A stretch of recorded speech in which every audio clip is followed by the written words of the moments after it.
You're listening to the We Are Libertarians podcast network. Find all of our shows at wearelibertarians.com. All right, let's get back to some boring subjects. Understand the risk to our country. Freedom brings people together. You're listening to the We Are Libertarians Network. Learn more at wearelibertarians.com. Welcome to the program. Thanks for joining us here on the show. My name is Chris Spangle. We're going to be talking about the 2024 election. It's mercifully only a few days away. So we don't have much of a roadmap, but we're going to talk about who's your daddy. So stay tuned. Warning, this show is for adults, produced by semi-adults. So the language is sometimes strong and offensive. Welcome to We Are Libertarians, where our goal is to help you sound smarter while talking to your friends. We examine current events from a libertarian perspective while treating modern politics with all of the irreverence it deserves. There has been lie after lie. We toss out the screaming heads, put people before political parties, and give context to the news to make you think. Now, here's our host, a 15-year veteran of politics and media, Chris Spangle. All right, we are back. It has been months since we've heard that intro. We are libertarians. About Some to of us still haven't. well, there's headphones, but you don't need them. Yeah, you don't need them. So you don't need them. There's nobody calling in. There's no point. And I don't know. You've got this long hair, and Yeah. could be lice. I don't know. So You don't want my cooties. you got to talk louder. I got you up so loud. You want me to be loud? I can be loud. Thank you. About time. I'm trying to do my NPR thing so you can get practice on talking on NPR, or everybody just talks like this all the time. I'll pray. All right, that's Rhinehold. Harry, tell him to talk louder. You always talk loud. Rhinehold, you could talk whatever voice you want. It's perfectly fine. Okay, don't let this man try to control you. You've gone okay? soft. All right. Weak. Liberal. Also, here's Brian Wool. How the hell you say your last name? Wholgemuth. Wholgemuth. All right. I don't know. Any idea how to spell that, Harry? W ethnic something. Now, don't be racist. I want to say a special thank you to Joshua Sexton, who may be, other than Christy Avery, the only person to have ever listened to every minute of We Are Libertarians going back 13 years. I mean, it's 1,500 episodes, 2,000 episodes by this point. Who knows? We don't count anymore. But it's October 26th. Happy birthday to my ex-wife, by the way. So it's October 26th, and my birthday's September 9th. And producer Paul. Producer Paul? Okay, I should have mentioned him instead of the one that'll get me in trouble. Yeah, happy birthday, producer Paul. So, I mean, it's been so long. Like, we were married when this show started. That's how long it's been, and we've been divorced for over a decade at this point. But Joshua Sexton, every year, every birthday, sends me a birthday present. And so I have not opened this. He sent it in late August, so I've been holding it. But he said that Harry has to be here when I open it to possibly explain one of the gifts.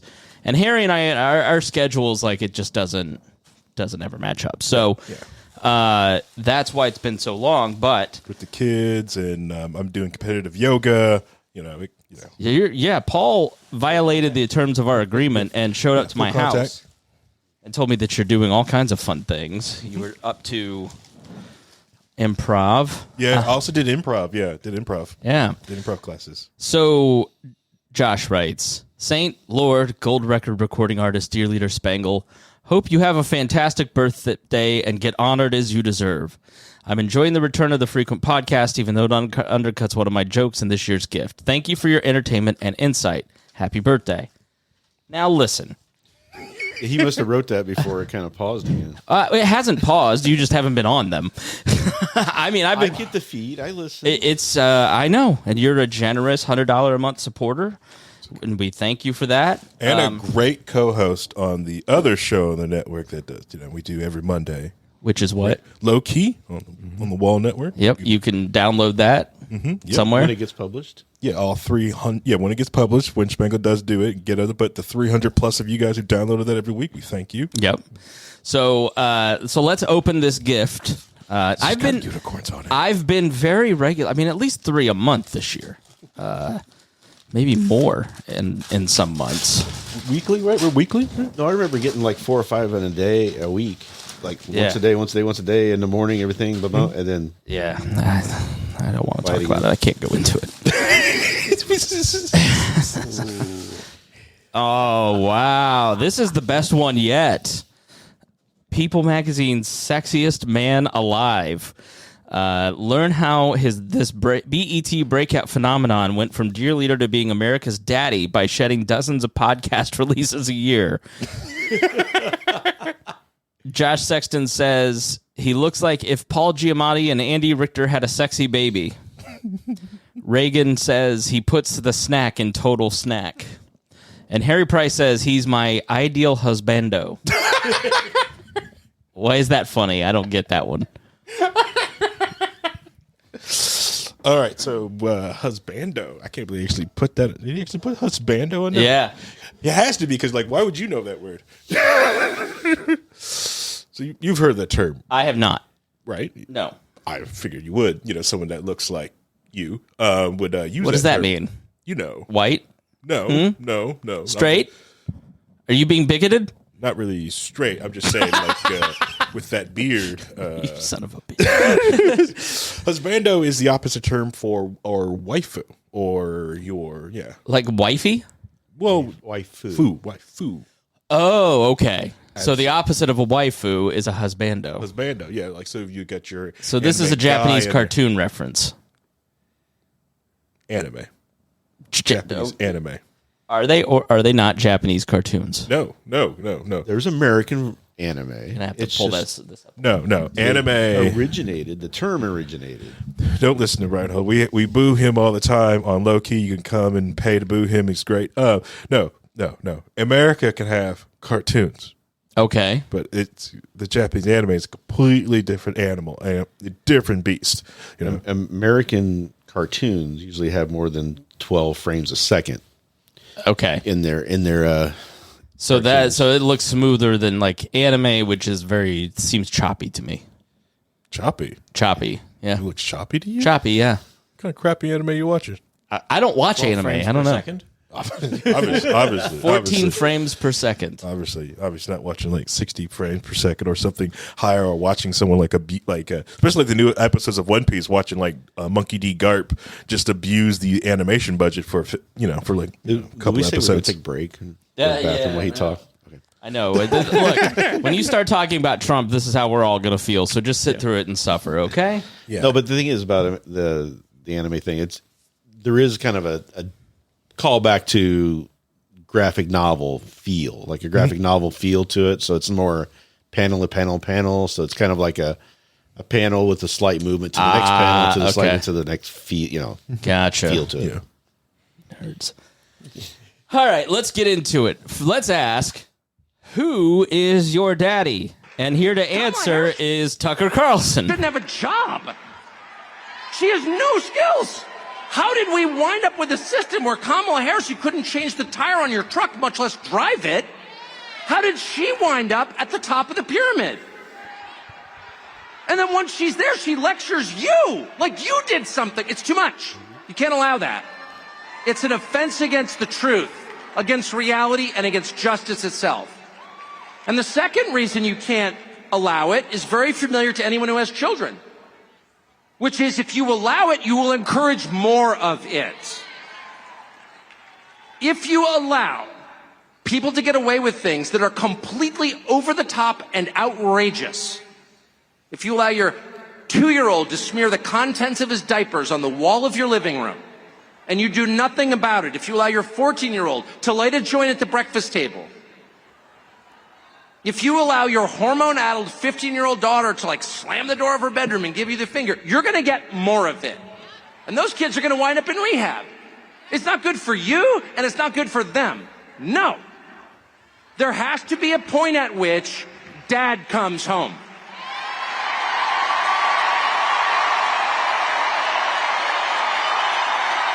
Yeah, that's right. Dad comes home. And he's pissed. Dad is pissed. He's not vengeful. He loves his children. Disobedient as they may be, he loves them. Because they're his children, they live in his house. But he's very disappointed in their behavior. And he's going to have to let them know. He's going to have to get to your room right now and think about what you did. And when Dad gets home, you know what he says? You've been a bad girl. You've been a bad little girl, and you're getting a vigorous spanking right now. And no, it's not going to hurt me more than it hurts you. No, it's not. I'm not going to lie. This is going to hurt you a lot more than it hurts me. And you earned this. You're getting a vigorous spanking because you've been a bad girl. And it has to be this way. It has to be this way because it's true. And you're only going to get better when you take responsibility for what you did. That's not said in the spirit of hate. It's not said in the spirit of vengeance or bigotry. Far from it. It's said in the spirit of justice, which is the purest and best thing there is. And without it, things fall apart. The Democratic Party machine, and notice I'm not beating up on Kamala Harris, who's just a hapless victim who happened to be there in the right color, so they grabbed her. Tim Walz, they needed some, whatever Tim Walz is. They needed a weak man, because it is the party of weak men and unhappy women. One of which leads to the other, by the way. Where you find weak men, you will inevitably find unhappy women. Sorry. And they make them on purpose. They weaken the men to drive the women insane, to have the most consistent voting bloc ever in the history of politics. Unhappy women, made unhappy by weak men. But it could be anybody. It could be anybody. Kamala Harris is just a stand-in. She's a cardboard cutout. She has a soul. God created her. I'm not attacking her true humanity. But there's nothing there. It doesn't matter. If it wasn't Kamala Harris, it would be, I don't know, Pete Buttigieg or whatever. Who are these people? It doesn't matter. They're the cutouts. They work for the machine. They're totally dispensable. They're replaceable. And they need to have limits set for them. All right, so I tried to find a clip that had as much context as possible, because a lot of the clips that you see of this are just the spanking daddy bad girl stuff. Yeah. Sounded like your house on a Friday night, Harry. Yeah, pretty much. Also, who's been the bad girl in that case? We usually have to wrestle for that and figure that out. But no, yeah, it's that clip there. I think I didn't know, I haven't watched the whole piece of it, but I've seen that piece several times on several different YouTube shorts. Yeah, YouTube. Yeah, it's being celebrated by the right, and it's being excoriated by the left. I wanted us to react to it because I felt that this was emblematic of how this election cycle has gone. When Tim Walz was picked, the conversation was, he's like your dad. Mm-hmm. He's just a great dad. He's a dad. Mm-hmm. I can see him being I wish he was my dad. Right? And Donald Trump obviously has always been Daddy Trump, Milo Yiannopoulos. That clip there is that Donald Trump is the dad of the nation who's going to come home. When he gets home, you're all going to get spanked. And it's not about bigotry or anything. It's just about justice. Right? So I think this leads to the notion that the country is looking at the presidency as a dad, as a paternalistic figure, not the top civil servant of the Constitution, which is completely devoid of a tribe. It's supposed to execute the laws for everybody. Mm-hmm. And instead, people are really looking at this election as if you are picking a tribe, you're picking a worldview to win this election. And if they don't, we're all going to get in trouble. We're all going to be in trouble. It's like very adult child of an alcoholic feeling, Brian. Yeah. Yes. I agree. I mean, well, first of all, Tucker's doing two things here. He's setting it up to that type of kind of if Trump gets elected, we're going to go ahead and be able to go ahead and fix and spank the people that are bad. But the second thing is that Tucker's at least setting up a possibility for him to open an OnlyFans account. And then he could at least then get some additional revenue that way. But realistically, it's just the same nonsense. It's just now at a higher level that we've seen before in previous elections with how terrible, Mitt Romney was, that he was a sexist. John McCain was an avid racist. W was Hitler Part 2, Electric Boogaloo. Right.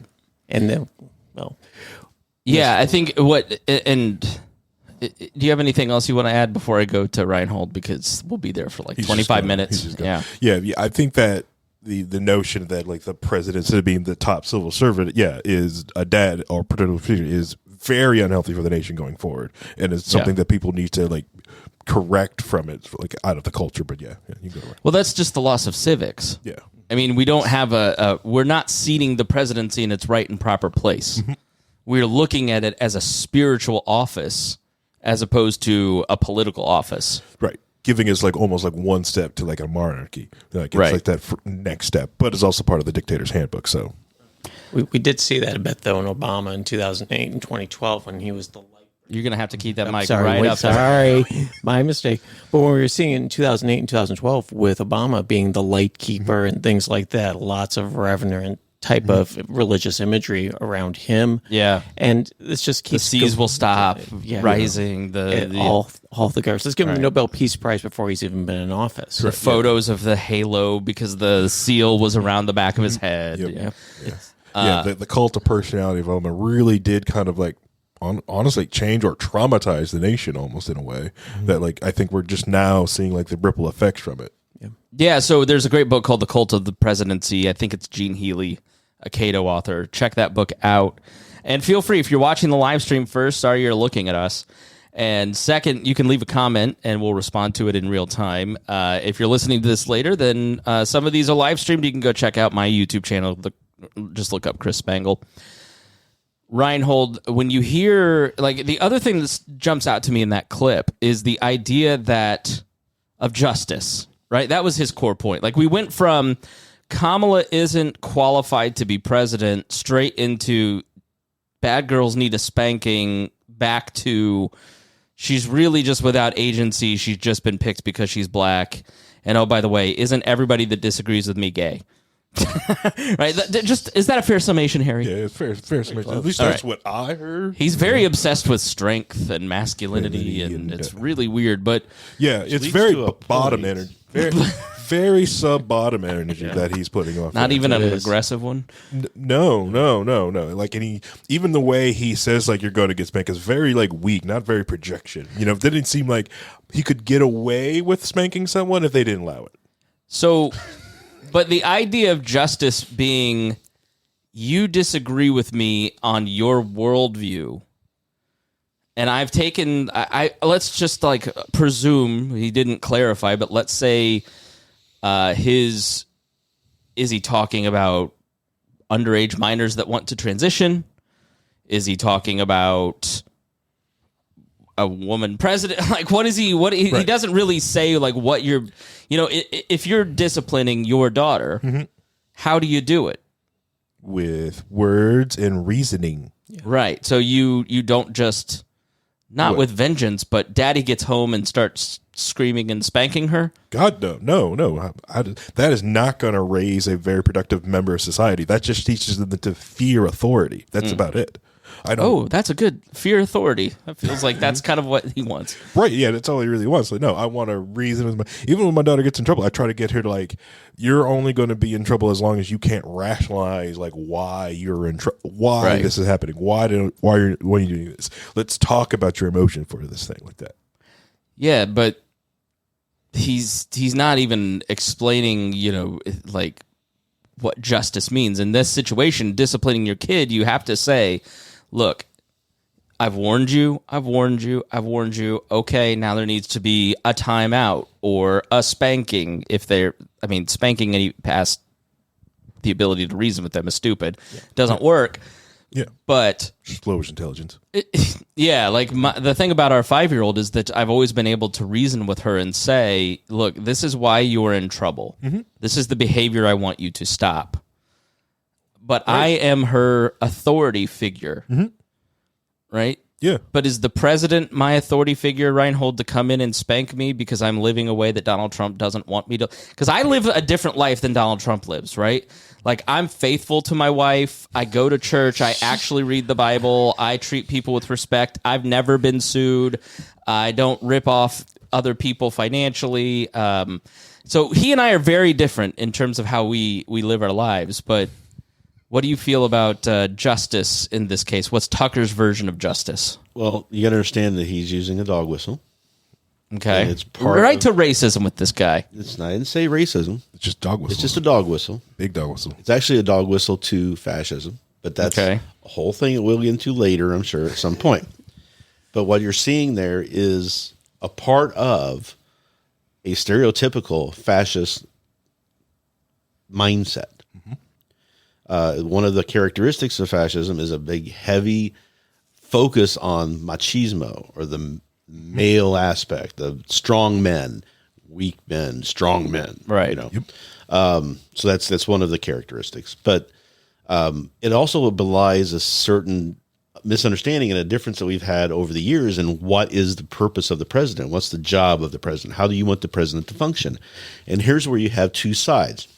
You have the side where the president is the chief executive who executes on the laws that the Congress, through the people, have authorized the government to run as. So he takes those edicts from the Congress, those laws, and he executes them.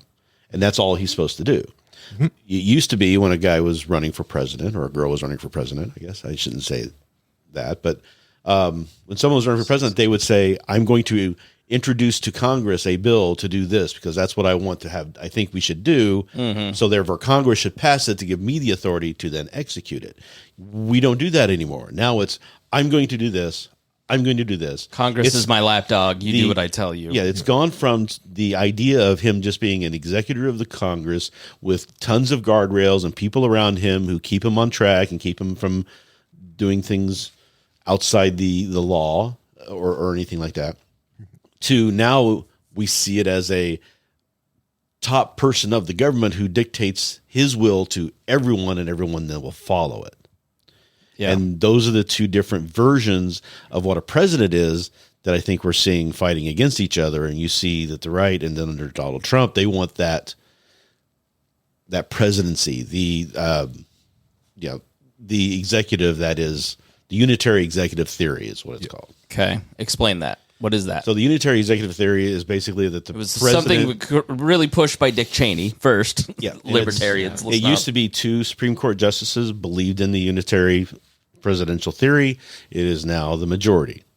It's something that Hamilton tried to push through. Hamilton wanted a monarchy. They wanted a strong central leader who dictated what should be done so he could react to things that were going on in the world and just say, this is what I want done, and everybody would go do it. Right. Instead of having to go, okay, now I have to get permission from the people to do this stuff. It's every 4 years as whether or not you were doing what we liked. Right. The point of the Constitution was to make everything slow.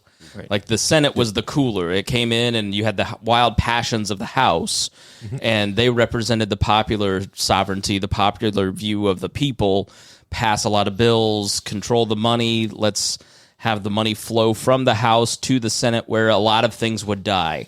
And the point of the Senate has always been that a lot of things are supposed to die there. You know, Kamala said this week in a town hall that she wants to get rid of the filibuster. It was in response to how she can get things passed on the House. She served in the Senate for 4 years and is the president of the Senate, but doesn't know that the filibuster is not part of the House. Neither here nor there. Like when you've got it's just 2 Looney Tunes going up against each other. But the point of the Senate was that it was supposed to be slow and deliberative. So all of this would create gridlock and keep the government small. Yep. The point of the Constitution is to empower civil society to come in and meet the people's needs. And the federal government is supposed to enable the states to mete out all of these laws and focus on just protecting the nation, printing money, so there's one common currency, and it enumerates 17 or 18 specific things that the federal government is supposed to do. But we are now at the point where there is an overbloated bureaucracy across the government because Congress and the judicial and legislative branch have basically said to the executive branch, you figure out basically how to run a bunch of different things through the administrative state. And that's one of the consequential rulings of the Supreme Court this year is they basically said, no, Chevron deference is not okay, and you've got to have more enumeration in legislative. The Congress has to actually say what these executive branches are supposed to do. So you'll see a tightening of regulations. Yep. But we really have gotten to a point where people think about it like these are my judges, my Congress, my president, and F everybody else. It's not pluralism where the federal government and the state governments exist to be just to all parties. Right. And that's, I think, what motivates a lot of Trump supporters is that he's being unfairly targeted through all of these different lawsuits. And so it's not equal justice. And so therefore he needs to get in and rebalance everything. He needs to come in and spank some people. I'd say it took like 10,000 documents when you knew you weren't supposed to. That's a little bit different than Mike Pence taking 50. So and the worst part isn't that they had him. And Trump wouldn't have been in trouble if he had just said, "Oh, I'm sorry. Here you go." Yeah, right. Yes, correct. Yeah. He specifically obstructed justice in order to maintain them, keep them. Yep. And I think this, Harry, is my biggest problem with Trump. I definitely would default Republican. Like, in full disclosure, I'm not voting for anybody for president, and that includes Chase, the Libertarian. We can have that discussion later. John Ulrich, of all people, was trying to convince me. He voted for Chase today and said, you need to. You can't. Come on. So I could be persuaded, but I would not vote for Donald Trump, and I would not vote for Kamala Harris. I would never vote for a Democrat for president. I will strategically vote for Democrats at the local level because I live in a majority Republican state and there needs to be some balance. But January 6th, the rule of law, the flouting of law is why a Trump presidency is really concerning. Yes. Yeah. He should have been like, honestly, everything should have just disqualified him to be running, to be up there. The Republicans are very shameful for putting him up there, but that is the candidate they chose to run with, and fine. That's their choice. They could just run this awful candidate and all this dumb, and everything that spews out of his mouth. It's disgusting. But I think a lot of it is also some of the, I always felt like this way. The media's done this for years. And it's not something new, is that anytime a judge or anything like does something like that, they always like, well, this is a Clinton appointed judge. This is a Bush appointed judge. The media kind of encourages that tribal. They think it's like, it doesn't matter. They are impartial people. Who cares if this person was appointed underneath this part? Yes, I can get it. There could be a bias in there, but that's not for like I get it. You're supposed to have the information out there, but like I think that kind of reinforces in the public. I could be wrong, but no, you're not, that's because what I felt from it. When you are like, I've become, somebody that's trying to be better connected locally and understand what happens locally in a different way, and it's led me to meet a lot of people who are in these positions of power. They don't think like the person who spends all day on Twitter. Yep. Their brain works in a totally different way, and they react to things in a totally different way. People who are in power structures in local and federal places don't, I think federal people more than state and local people for sure, but a judge thinks about their set of, plausibility structures, which is I have to go and consider case law when I consider this case. They don't consider what will the public think about this piece. It's all much different than, things work much differently than like the guy who spends all day on Twitter, how they think.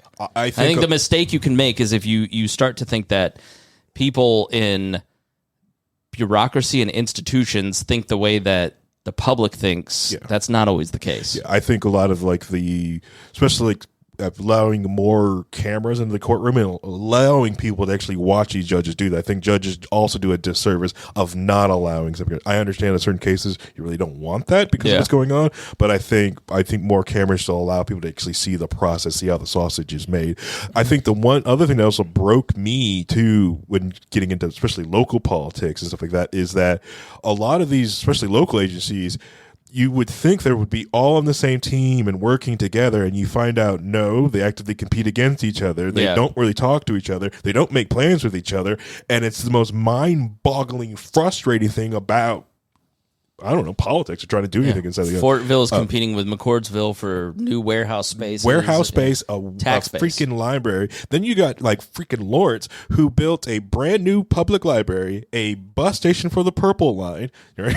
And they're trying to do a B&B, and none of it touches each other. I think it'd have been amazing to make the B&B, the Purple Line bus stop, being the library, being right there stacked on top of each other. But no, screw you. We're not doing that. Let's go buy different properties and have other things turn on. Sorry.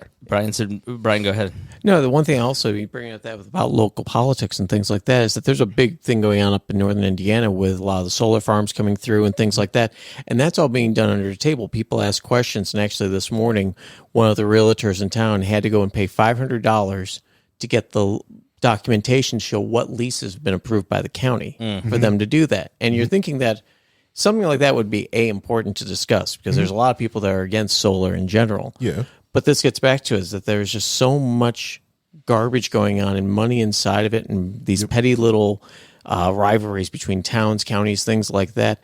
It's supposed to be broken to a point like you were saying earlier. These petty rivalries are built into the system to keep an action in place. So you do it through private means as opposed to government. Yeah. But the problem is the government always takes on more and more responsibility, power, money, all of that. So now we're at a totally intractable place. Right. And then you get the people now who are sitting there wondering what's going on here and trying to figure out if is my land going to be affected or am I supposed to sell out like that? It's almost kind of like what happened with in the 50s with when they were trying to sell houses and try to break up blocks and stuff like that. In cities trying to and I can't think of the word of it offhand. When not Unigov, was it? No, when they were bringing in black families into redlining. Is it redlining? Okay, redlining. Yeah. But when they were doing that, it seems like they're doing something similar now, except with solar.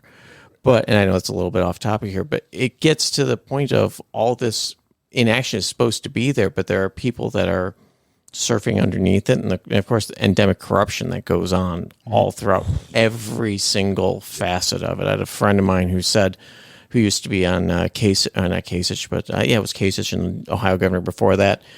He was a reporter for them, and he told me one time that that's where the corruption began, and he said you were probably safe with the library board, but after that, some way or another, everybody's on the take. Yeah, so let's go back to the unified executive theory. I don't think we really, we went off on a tangent a little bit, but sorry about that. What exactly, how is that going to play out if Trump is elected? I know this is part of Project 2025. There's a lot in there that is just standard Republican fare for the last 50 years, including this theory. I personally am not terrified at the very mention of it because I think that's overblown. But you and I go back and forth on this and argue about this because, correct me if I'm wrong, but the unified executive theory means that the president can come in, and he passed an executive order along these lines in 2020 before he left, but that everyone who works in the civil service, meaning you work for the FDA, the CDC, the EPA, the alphabet soup, can, if you wanted to fire somebody in one of those services now, there's a long process, and there's really a big question of whether or not the president has the power to fire an attorney general, a random employee at the CDC. Some people say, yes, you absolutely have that power. No, you don't. You have to go through these processes. It's protected by these things. Trump wants to essentially come in and say, everyone works for me. I can be Malay. I can walk in and say afuera and let everybody go. Did I get that right? So every of all these offices and all these departments inside the executive branch were created by the Congress. Mm-hmm. So the Congress set them up, and they also have rules on who you can appoint and fire based off of political processes, and it can be political appointments, and how many of them are supposed to be just functionaries who work in the positions. And if you want to remove them, you have to go through a process of firing, and it can't be related to the politics and stuff like that. So you can have, we're talking thousands and thousands of people who work in all these different branches of stuff, departments that hold these jobs, and they're mostly people of knowledge. So you have somebody working in a Department of Transportation, they have a lot of knowledge and history of working with transportation issues and know how these things work and how the government works in that regard. Michael Lewis, the Moneyball guy, wrote a book. I think it's called The Fifth Risk that I read that was really good, and it explained this, like the Weather Service. You know, the Trump basically fired the guy that was head of the Weather Service, National Weather Service, and put in a patronage guy. So you had a guy who was a lifelong trained meteorologist who understood how weather worked, probably didn't care one way or the other about government. I mean, at one point, the We Are Libertarians Facebook page, the number 1 and 2 most liked careers for the Libertarian page was soldiers and current federal employees. Because most people that I've met in those roles know how messed up it is, because it's crazy. But instead, he fired this guy who was head of this weather service and appointed a guy who tangentially had some connection to some weather, but he was a big donor, and so he got this job for some reason. He wanted it. Yeah. And then they proceeded to kind of eat out the insides of that organization.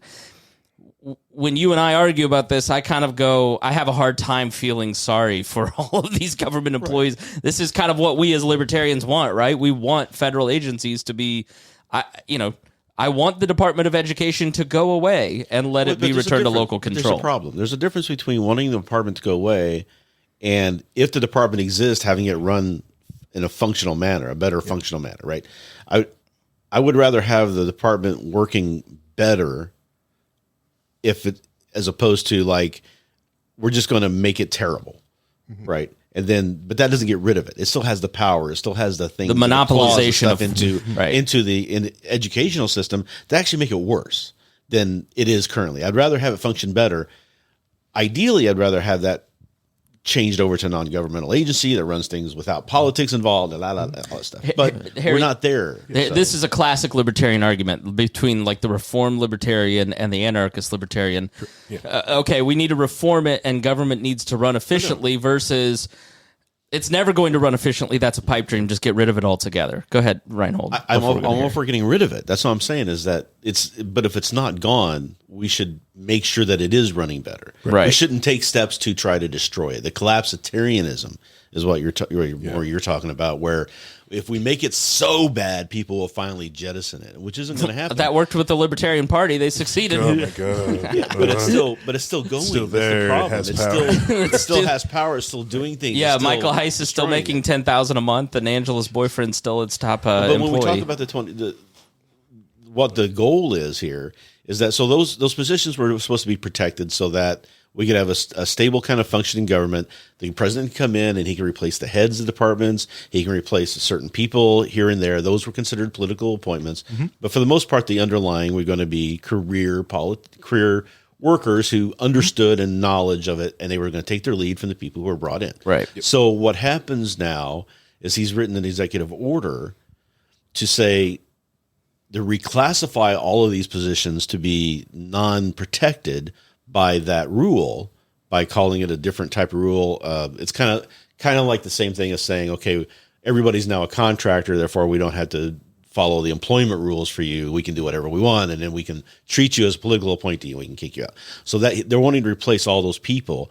The goal is, and this is what Trump has learned when he tried to do things in his first term, he would try to do a lot of these things. People were saying, well, he didn't do all this stuff in his first term. He didn't because everybody pushed back. Yeah. Say, John Kelly, who thinks he's a fascist, was his chief of staff. When all these people, they would stop him from doing things and say, you can't do this, or we're not going to follow through in it. That one time he was going to replace somebody as the attorney general, and all the line prosecutors basically said, we'll quit if you do. Right. And it was going to be a thumb in the nose, and it was going to be a bad scene. So he politically backed off. So what he wants to do is now come in, and that was the point of Project 2025, above and beyond all of the policy things that they're going to do, which everybody wants to focus on. The real goal was, and the nefarious part was, they spent all this time, the last 4 years, building up a database of people that can be brought in so they can come in, take all these departments, fire everybody, fill them up with these people who are loyal to not the Constitution, loyal to Trump.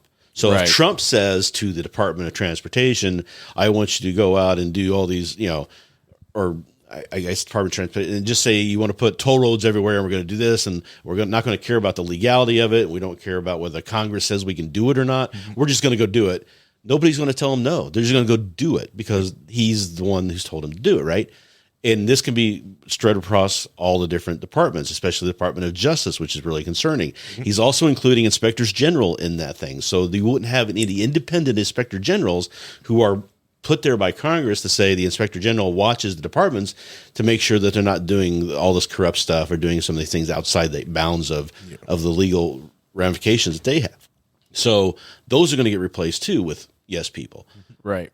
So Brian, go ahead. Well, the only thing I was going to say, we just talked about how when they hollowed out the, Department of, Interior Weather and things like that, that they did an inept job. What makes us think that if this did come to effect, that 2025 comes in, they have a database of people, that these people are going to walk in and be somehow even borderline effective? It's going to introduce chaos immediately. And what's going to happen? So let's say we take the Department of Transportation, says, I'm going to institute a toll road, and everyone's got to go out and get a damn roll of dimes to be able to go anywhere. And so you're going to destroy the economy. But isn't that what libertarians want? Isn't all of this exactly what we've been fighting for the last 15 years? But toll roads, and who's going to build the roads, Harry? No. Libertarians are people. Taxation is theft unless it's a user fee. We're perfectly fine with user fees and toll roads, but we always fine with paying for roads.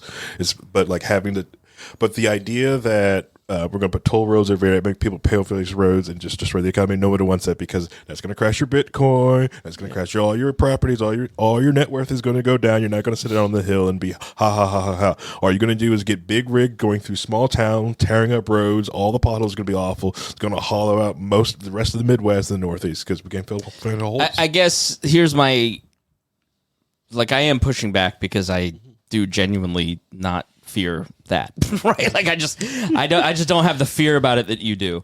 Where I do think it's going to be incredibly. I mean, when Trump wins, probably not if. We'll talk about that at the end. It's if. It's 50-50 at this point. It is right? still jump ball. Yeah, it's still jump ball. But if Trump wins, chaos ensues immediately because you're going to have.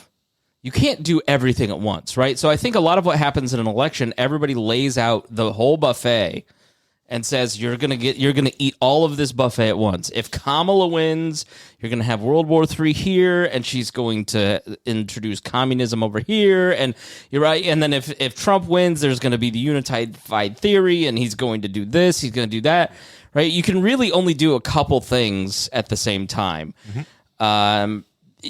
And you're also not counting for the fact that Donald Trump is completely incompetent and declining in his mental faculties. Like Donald Trump, when he was in charge in his White House years, things fell apart. When Mitch McConnell and John Kelly were in charge, he got tax cuts. He got things done, right? Because they understand the bureaucracy, the system of how it works. So if you bring in a bunch of clowns, then it's going to become a clown car at some point. And so the reality is that when Donald Trump wins, the first thing he's going to do is start messing with the justice system to, get himself out of trouble. This is the thing he cares about the most. The second thing he cares about the most is immigration and rounding up illegals and denaturalizing citizens and people who have earned the right to become and so the chaos that will ensue that's actually going to take place is, can a president pardon himself? Can he fire this Justice Department employee? Can he do this? Because we have 250 years of rules, 225 years of rules that are going to count.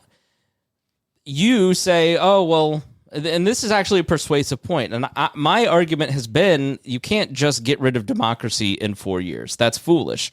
Vladimir Putin has taken 20 years to undo 8 years of democracy building. This is a 225-year-old democracy, roughly. And Donald Trump is not going to destroy the nation because he just is a petty tyrant. What do you say? Well, listen to what we were talking about before. The reason why a lot of things he wanted to do didn't happen because the line people pushed back and said, this is illegal. You can't do it. This is against the court Right. system. I'll saying, quit no, if you. We'll quit Trump, if you do it. Trump had a tendency to want to advance something really crazy, and then when he got pushback, pull back because he listens to the last person he talked to. But when we talk about replacing all those line people, all the people who do the functions, who do the work, with loyalists, when he says, go do this, he's not getting pushback. Right. They will go do this. And then you could say, well, the courts and Congress will stop him. How? Because if the line people are doing it, and then the courts come in and say, you can't do that, they will say, well, we don't care. We're going to do it anyway. Then what do? Who stops them? Because the president can just pardon every single one of those people. And we don't have to have faith in Congress to actually use their powers to go after something like that. But they don't have the powers. Yeah. Where's the And, only the, thing and, they and have half and and half do the is governors right. are half the Only thing governors they are have on his money side. to do is pull cash. But That's what they we can. we keep And they saying won't do that. The balances of the legal system and the Congress will stop it. How? Because the executive is what really kind of does things. The law enforcement agency is in the executive. If the executive is controlling the law enforcement agency and Congress tells them to go arrest this person, they just go, no. Most people stop. I mean, doing it. and let me like introduce a hypothetical because I kind of don't care if he gets rid of the Department of Education. I'd like to see how this goes. They'll probably do it the exact wrong way, like the withdrawal from Afghanistan. It was great we left Afghanistan, did it the totally wrong way. What happens if Donald Trump says, I want you to use the military on protesters? That was my final straw with Trump. I was no longer giving him the benefit of the doubt after he said, I want to use the 82nd Airborne on protesters in Minnesota. You cannot use the American military inside the United States on citizens. The military is there to kill and destroy. It is not due process for American citizens, right? And he tried multiple times, and Mark Esper was his defense secretary and just ignored the orders and said, I'm not going to do it, which is its own constitutional crisis, right? Mm-hmm. Or you could say the mass deportations, what happens when a court says you can't do this, and he just does these things anyways. I don't think it's a constitutional crisis where he refused the order, because in the military, you're only required to follow lawful orders. Yep. Right. If you determine that it's an unlawful order, you don't have to follow it. But you're saying, I replace Mike Pence, who reveres the Constitution. I can say that with legitimate understanding of Mike Pence. What a good thing. Versus J.D. Vance, who is just a Weird whatever Author. gets me power. Weird. Whatever gets me power. You're saying, look, the crisis of what happens when the military guys don't want to go, or they do want to go, or it's that chaos of and Congress has no power to stop. Because the thing about Donald Trump is, who has been able to stop him? The Republican Party hasn't been able to stop him. They've kowtowed to him totally. Mm-hmm. Even the people who are his most ardent detractors in 2016, like Ted Cruz, Mike Lee, these people, J.D. Vance, suck up to him. The Congress can't impeach him. That doesn't work. They're not going to remove him. Governors have no real power to stop him. Look at COVID and all that when Trump rolled out his plans, that gave the Republican governors cover. The Supreme Court can't really stop him, nor does it seem like they want to. And so we now have an executive branch that can do whatever they want. That's not good if you're a libertarian. It doesn't matter if I don't know how these guys have worked themselves into thinking he's a libertarian, but he can exercise lawless power, because now the courts and arresting him haven't stopped him, and if he wins, then the voters aren't going to stop him. So why wouldn't he think he can go out and shoot somebody on 35th Avenue and get away with it? That's the point, right? He can. Until we stop him, he can do whatever he wants. And let's take the Department of Education just again for a second.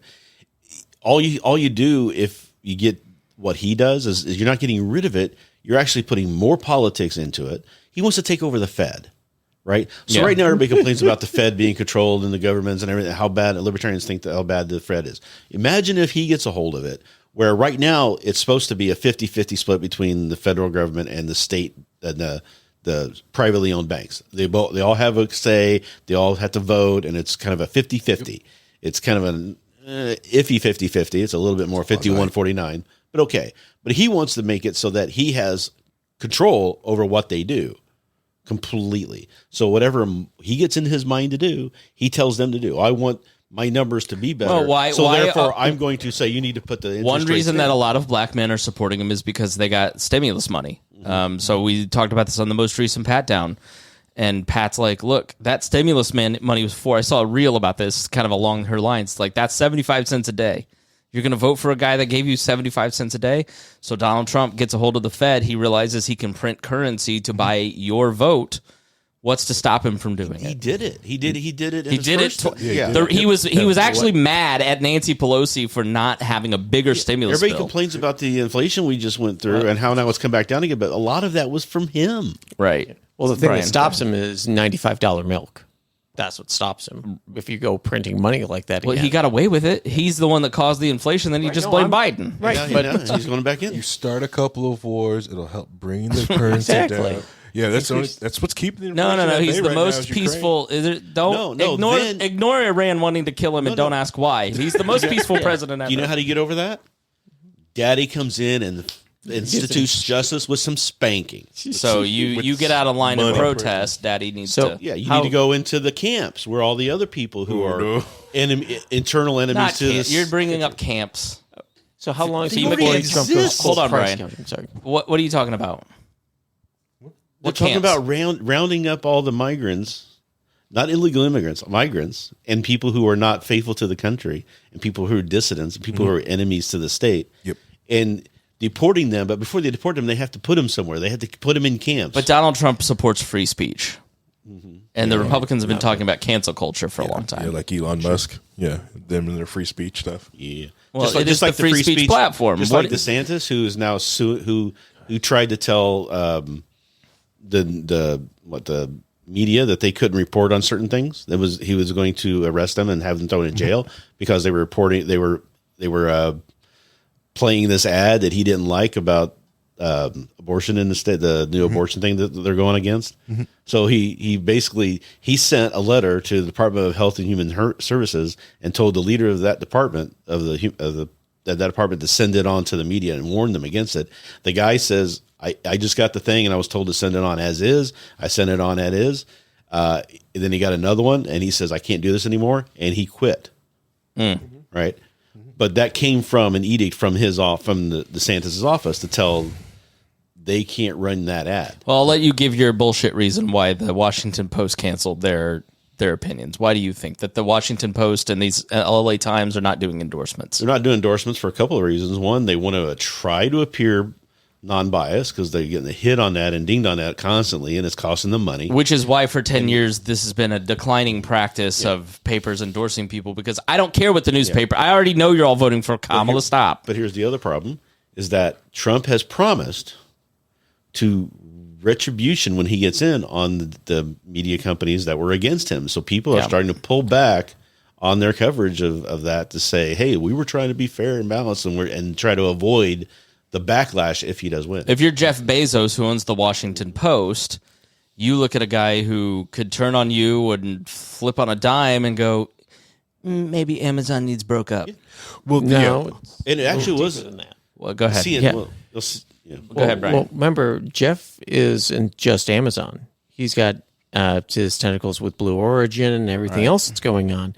And that's a lot of government dollars there. So all of a sudden, if you tick off the next president, all of a sudden, all those government dollars, which, by the way, how much is the government buying in AWS these days in Azure? I'm how sure many a lot. billions of dollars that they're buying? billions and- yeah. All of a sudden, I don't like that Amazon stuff. I'm going to go and stick with Microsoft. Right, so all of that money that we were talking about, because the majority of federal dollars goes in massive quantities to state and local governments. It makes a lot of budgets. It's no longer state and state governments having control of the federal government. They depend on big block grants. There's a lot of charities now that rely on that too, and charities are actually how the government cares for the poor. So all these people who think that it's the food funding programs that like Gleaners, which goes to the food banks, that's all federal funds.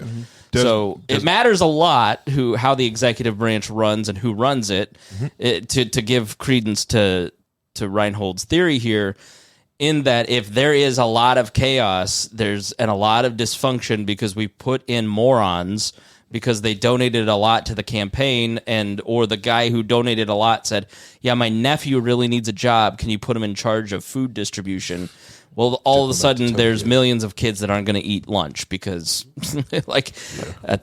my daughter goes to a poor school here in Indianapolis, and this is the meal that a lot of these kids get. And when COVID shut down, schools are the welfare distribution point. That's all federal funds, right? So there's a human cost, I think, to the chaos that's going to come, and that's why when I look at this race, Kamala Harris is clearly not. She doesn't have it. Whatever it is, she doesn't. I mean, we'll talk about her in a second. I don't think she poses any kind of fundamental choice for Americans. It's more of the same. She's not actually going to be really running things. She will, but she won't. Like Biden is running things, but he's not. Like there's a lot of, just I think in Donald Trump's case, he clearly wasn't running a lot of things because in his first term, in the first couple of years, he didn't have loyal people around him, which he said was his greatest mistake as president to Joe Rogan. She doesn't really offer a choice, but Donald Trump, I think, offers America something fundamentally different than we've had as a government. And it is much more about the rule of man than the rule of law. We exist under a rule of law system. It's why we moved away from, the reason Alfred created the Anglo-Saxon code and codified English law into written language is largely to stop the blood feuds. Because in 800s AD England, you had lawlessness because tribes, you kill my cousin, I have to kill one of yours. And it just the tribal fights that were going on made everything totally untenable. And so he started to use the force of the crown to institute the rule of law. And that eventually evolved to, with the Magna Carta, the king has to also follow the law. Mm-hmm. You can't just have your desires because you're king and you have this monopolization of violence. You can't just do whatever you want. The problem I have with Tucker's comment is that it is tribal. It is a return to, I don't like that you are living your life that way, and I disagree with your version of science or your version of morality, and so therefore I need to mete out justice to you, and I'm so much stronger than you, and so therefore I can do to you whatever I want. Yeah. I think that's a frightening prospect in terms of the psychology of 30 to 50% of this country right now. And you are moving away with Donald Trump from the rule of law towards something that is regressive. It is not forward. Like we've talked about pluralism, but pluralism is basically the respect of different people, lifestyles, culture, equality under the law. I was talking to a Muslim friend last night. She's like, Vance and Trump scare me, even though like there's a lot of things I agree with. I also feel like I would be totally excluded from civil service, society, running for office. Like I would be a second-class citizen because I'm not a Christian. That's the opposite of pluralism, right? That is something that is regressive. Yep. And so, in terms of the choice that America faces, you really have something like the 1800 when Washington steps down and all of a sudden you have a choice. Do we continue on with the government that we had under Washington, which is kind of more centralized, a little more Hamiltonian, or do we go with Jefferson, who wants to give every 30 years a new constitution and the people vote on it, and much more populist and libertarian in some ways, or do you want stability? Right? That election was a core fundamental choice for Americans. Mm-hmm. Do you want to continue on the same path, or do you want to try something completely different? And I don't trust anyone with the force of government when we're going to detach from the rule of law, right. Especially somebody that has shown that they have absolutely no morality. They have no ability to listen or desire to listen to anybody else. 800 I think is it 8,000 lawsuits filed against Donald Trump? Peter Stop Baker, counting, right? Let me just read this to you, okay? This is a crazy article that was in the New York Times. And I know the fellas hate when I sit here and read to them, but I will say, like, the lack of tabs, I'm impressed. thank you. Yeah, we're just having a conversation. Isn't that nice? Figured I'd try that for once. It's a new me.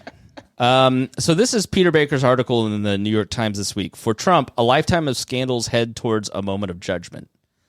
Like, I just want you to listen to the first few paragraphs and how remarkable this is. Like, this is why I think Donald Trump has lived the most remarkable American life. I don't mean that in a positive or a negative way. I just think, name a human being that has had a crazier life than this guy. But in the context of giving him power, monopolized violence over the life of the nation, is this the guy that you want to wield that power?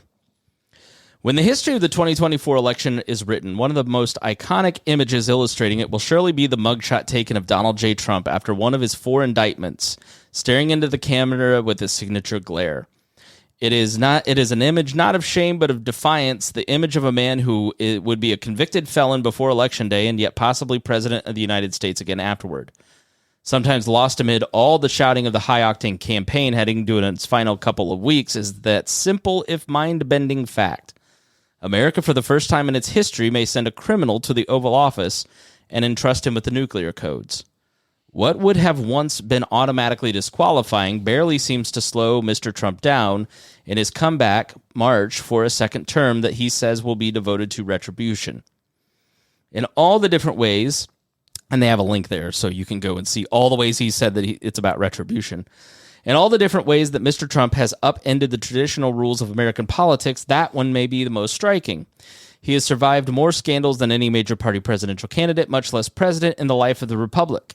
Not only survived, but thrived. He has turned them on their head, making allegations against him into an argument for him by casting himself as a serial victim rather than a serial violator.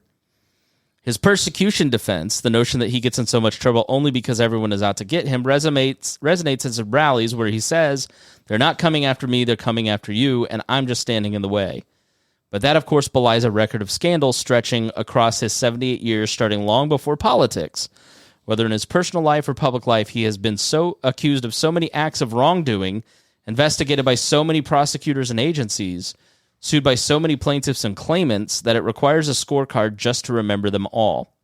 His businesses went bankrupt repeatedly, and multiple others failed. He was taken to court for stiffing his vendors, stiffing his bankers, and even stiffing his own family. He avoided the draft during the Vietnam War and avoided paying any income taxes for years. He was forced to shell out tens of millions of dollars to students who accused him of scamming them, found liable for wide-scale business fraud, and had his real estate firm convicted in the criminal court of tax crimes. He's boasted about grabbing women by their private parts, been reported to have cheated on all 3 of his wives, and had been accused of sexual misconduct by more than 24 women, including one whose account was validated by a jury that found him liable for sexual abuse after a civil trial.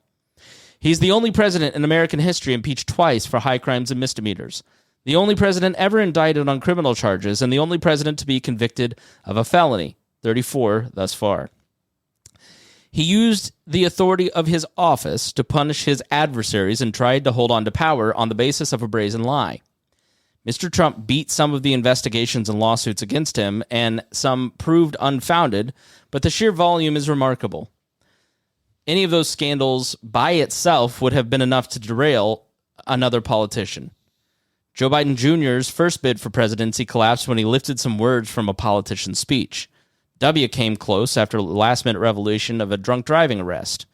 Hillary fell short in the least because of FBI investigation emails. Not Mr. Trump. He's moved from one furor to the next without any of them sinking into the body politic enough to end his career. The unrelenting pace of scandals may in its own way help him by keeping any single one of them from dominating the national conversation and eroding his standing with his base of supporters. And then he goes on to kind of dive a little deeper into some of that. But it's the sheer volume that I think I just don't get how people don't look at this guy. I'm not saying that because you get arrested and get a felony, you're a bad person. And maybe there is something to him being persecuted. But, like, your whole life has been lawsuits. Your whole life has been in court. It's it's just striking. And I don't understand how we are 10 years into talking about this guy and he may be the next president. I don't know what that says about America. I really think a lot of people, it's that they look at, they just believe that the conditions aren't good. Economically, things are not good. I personally am doing better than I've ever done in some. Well, I'm not. I did better 2 years ago than I am this year. But what do you think it says about America, Harry, that Donald Trump, despite the constant drumbeat of wrongdoing, of groping allegations, of being just if your daughter acted this way, you'd be have her on Montel with the drill sergeant yelling at her. Correct, and hopefully she doesn't follow. But for some reason, we've all just let this guy have a pass. I don't understand why he gets a pass when no one else does. Yeah. Well, first off, I don't think anyone in this room has given this man a pass. I think by now Brian Nichols is halfway through this episode, going, "What the hell?" Well, because it was easier to give him a pass in the beginning because people were just saying some outright lies about the guy or speculation. But then it was just oh no. As we get deeping and more into things, people actually speaking up and not anonymous source close to the frog's on fire. It's been boiled like crazy. Right, exactly. The other thing with it is from a lot of different people that I've also talked to, because I live in a very Trumpian town, so people are very free with their wanting to talk about it. A lot of them feel kind of almost kinship with him because of the prosecution, stuff like that, because of some of the laws that we have locally and federally, that they actually feel I get that all the time because I try to do this on my farm or my own property, and the town won't let me do X, and then all this different stuff that's happening to them. They almost feel the kind of kinship, yes, the laws, everything is stacked against us, and so that corruption of the state, federal, and local level that we were talking about earlier actually helps him. Correct. Yeah. People feel it. Yeah, there's a huge hubbub in my little town just because someone built a farm on their property because they didn't get a permit for it. I know, it's just a little farm. Just not touching anything, not messing anything. I got my permit right here, and it's a declaration. Suck that, state man. Yeah, so they kind of feel that type of thing, especially, but I don't understand that. I don't get it.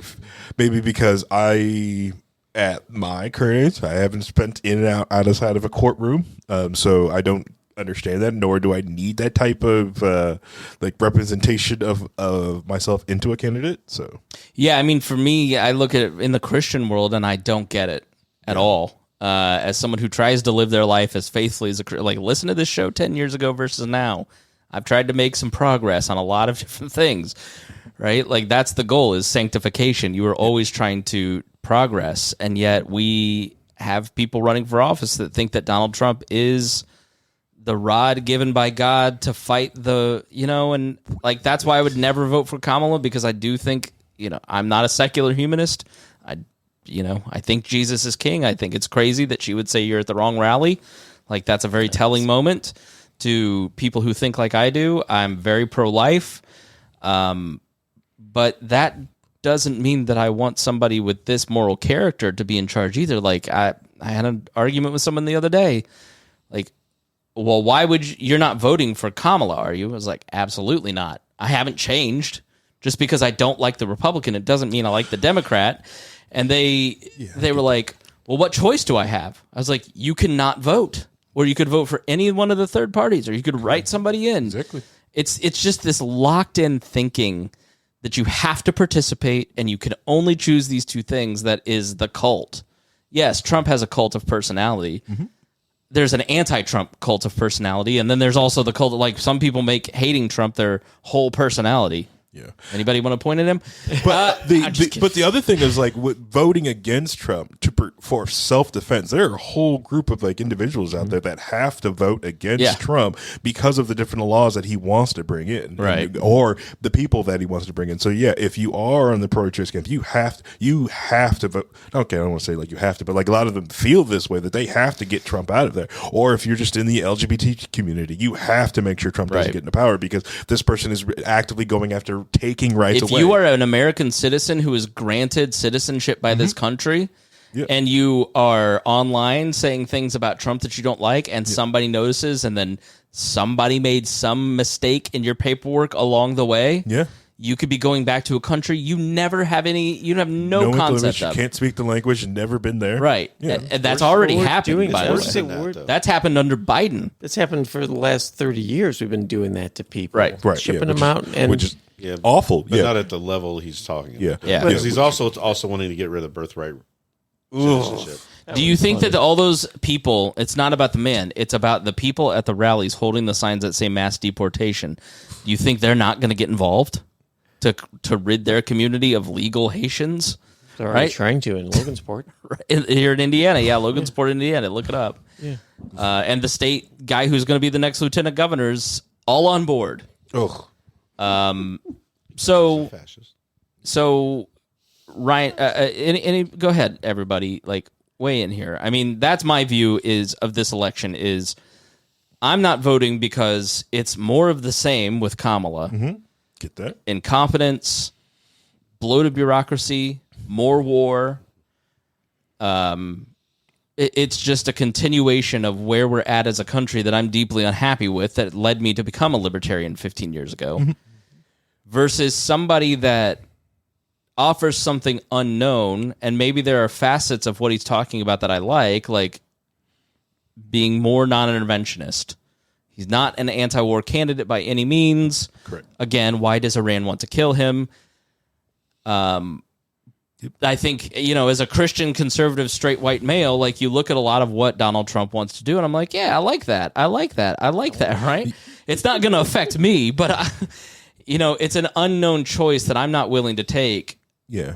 Because he's trying to centralize power, and he doesn't have the character to do that either.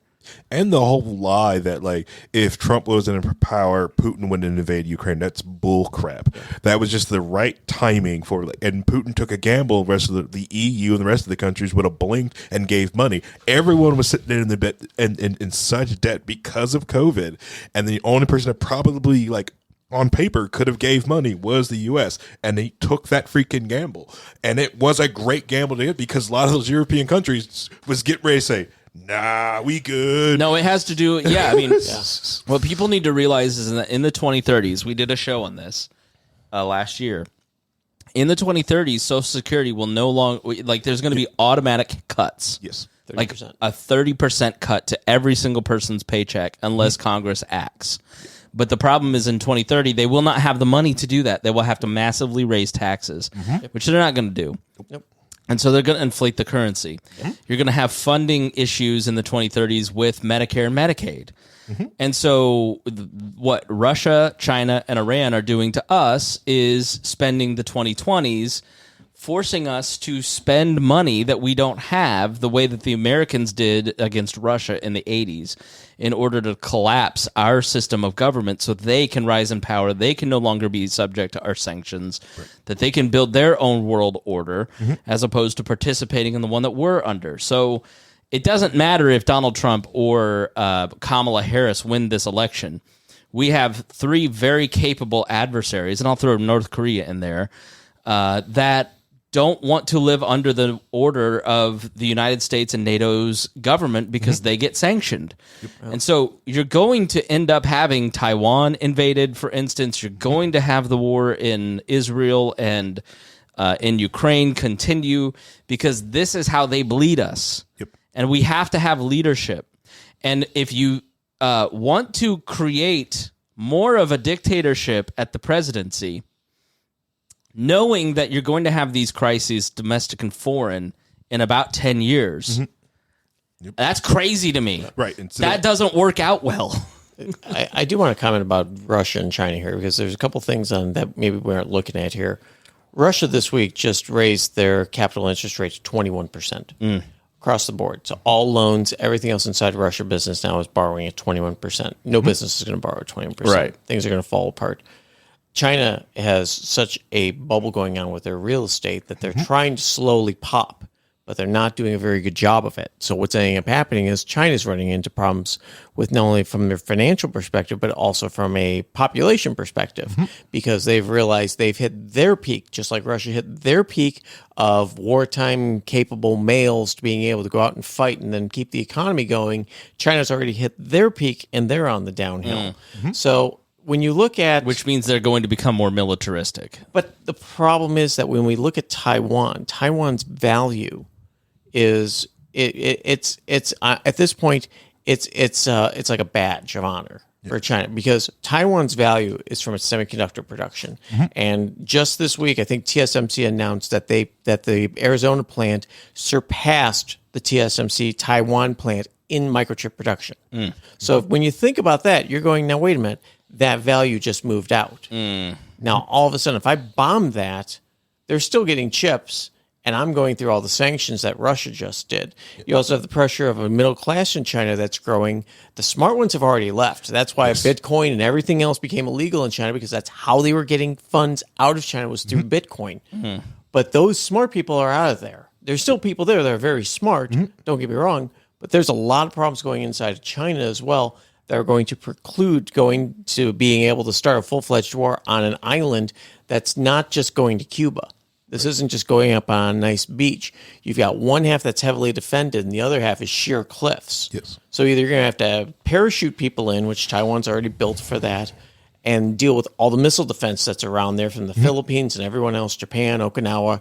That is going to make it very, very difficult to be able for China to be able to do that. And the last piece is North Korea.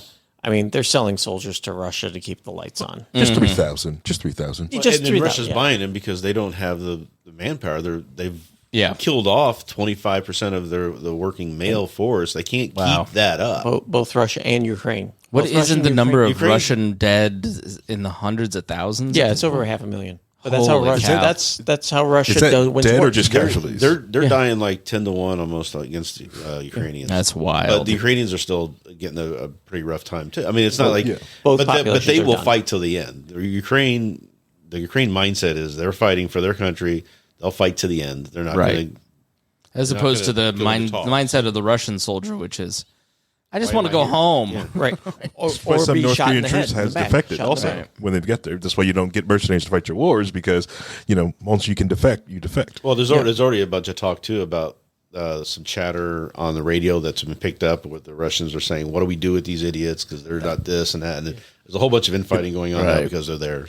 So we've got to let Rhinehold go ahead, Terry. I was going to say back to China, all right. But China is also, even though they have the BRICS nation, right? Well, you're trying to build that thing. China is still being an asshole to India for some freaking reason. Yeah. And I don't understand that because India is going to be what China should have been, because they're a hybrid of social control but also free market. Right. It's sort of where what they learned from China in the 2000s is, okay, you can have some of these social controls and nationalism, but also if you liberalize your economy and you try to balance it, you can grow really fast. And so that's what's happening. And India probably does have 1 billion people and rising. China does not. China is overcounting. India is probably undercounting their people.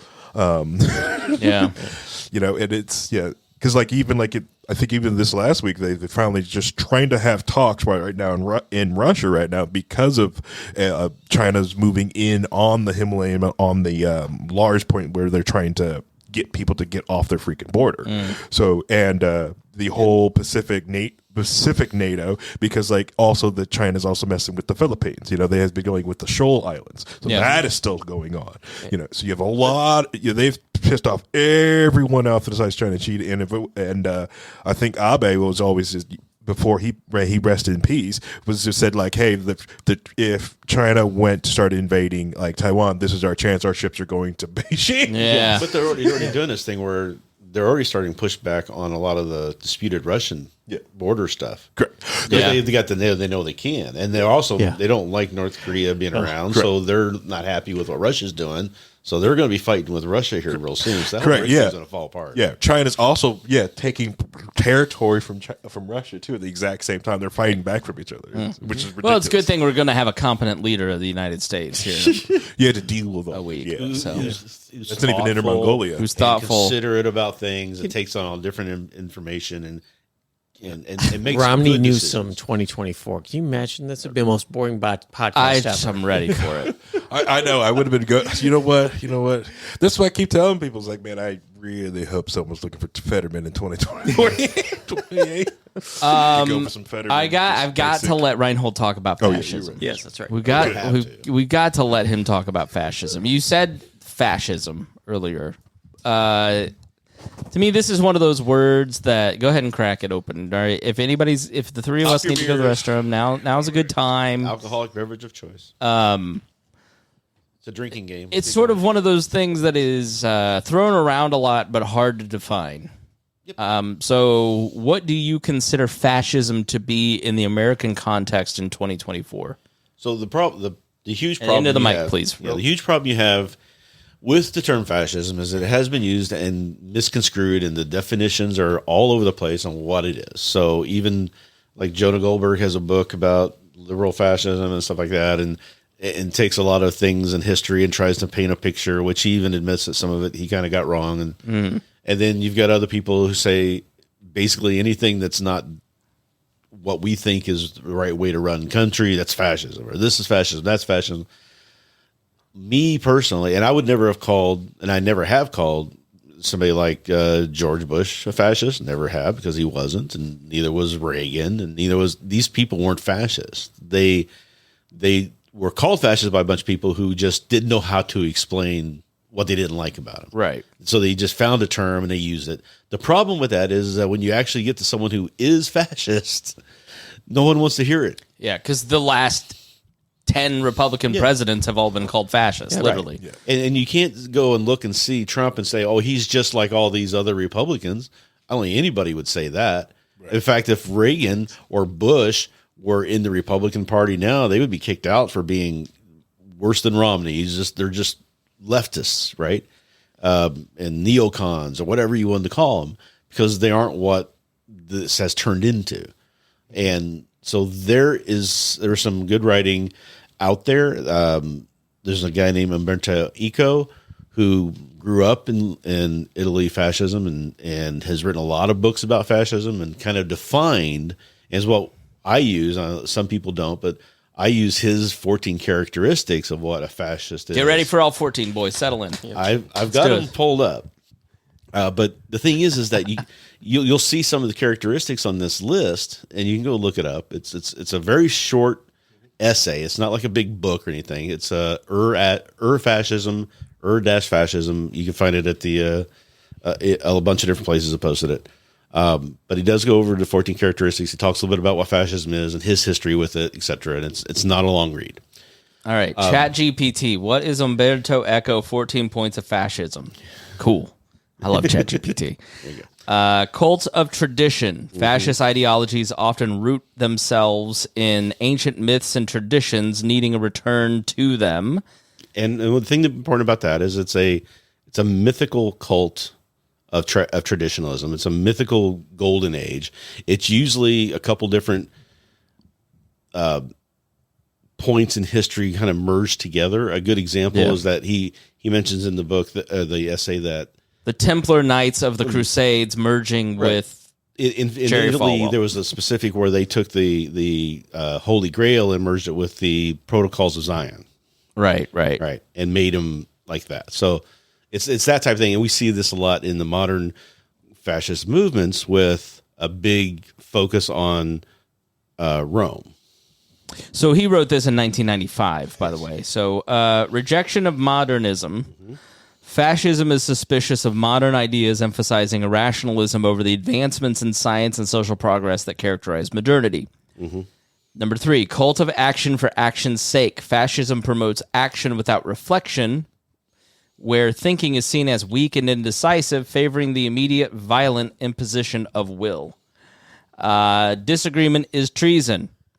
Any form of disagreement or criticism of the regime is seen as a betrayal, and intellectual discourse is considered a threat to authority. Fear of difference. Fascism often relies on the scapegoating of minority groups or others and considers any diversity or multiculturalism as a danger to society. Appeal to a frustrated middle class. Fascism often arises in societies where the middle class feels squeezed or in decline, harnessing their economic anxieties or frustrations. 7, obsession with a plot. Fascist movements frequently use conspiracies to unite people against a common enemy blaming secret forces for societal woes, the deep state. The enemy is both strong and weak. Fascism portrays enemies as both omnipotent and pathetic, a duality used to stoke fear and hate without consistency. Pacifism is trafficking with the enemy. In fascism, advocating for peace is equivalent to sympathizing with the enemy, where all opposition must be crushed. Contempt for the weak. Fascism glorifies strength, often holding up those perceived as weak without contempt or disregard. Alpha, beta. The disabled, pacifists, the elderly. Selective populism. Fascist leaders present themselves as the direct voice of the people while simultaneously rejecting true democratic processes. Heroism and machismo. Fascism glorifies a hyper-masculine, heroic persona celebrating strength, dominance, and aggressive pursuit of goals. The cult of death. Fascism tends to glorify martyrdom, encouraging followers to embrace the idea of dying for the cause with a romanticized view of violence. We haven't hit that one yet. Haven't? Well, I would like January 6th, we got a lot of militant groups out there. I mean, yeah, but the rise of them, but the rise thing of them is, to power. Yeah, there's a difference. Like, leftist violence is much more prevalent in like 2020, for instance. They're out in the streets. It's violent. It's spontaneous.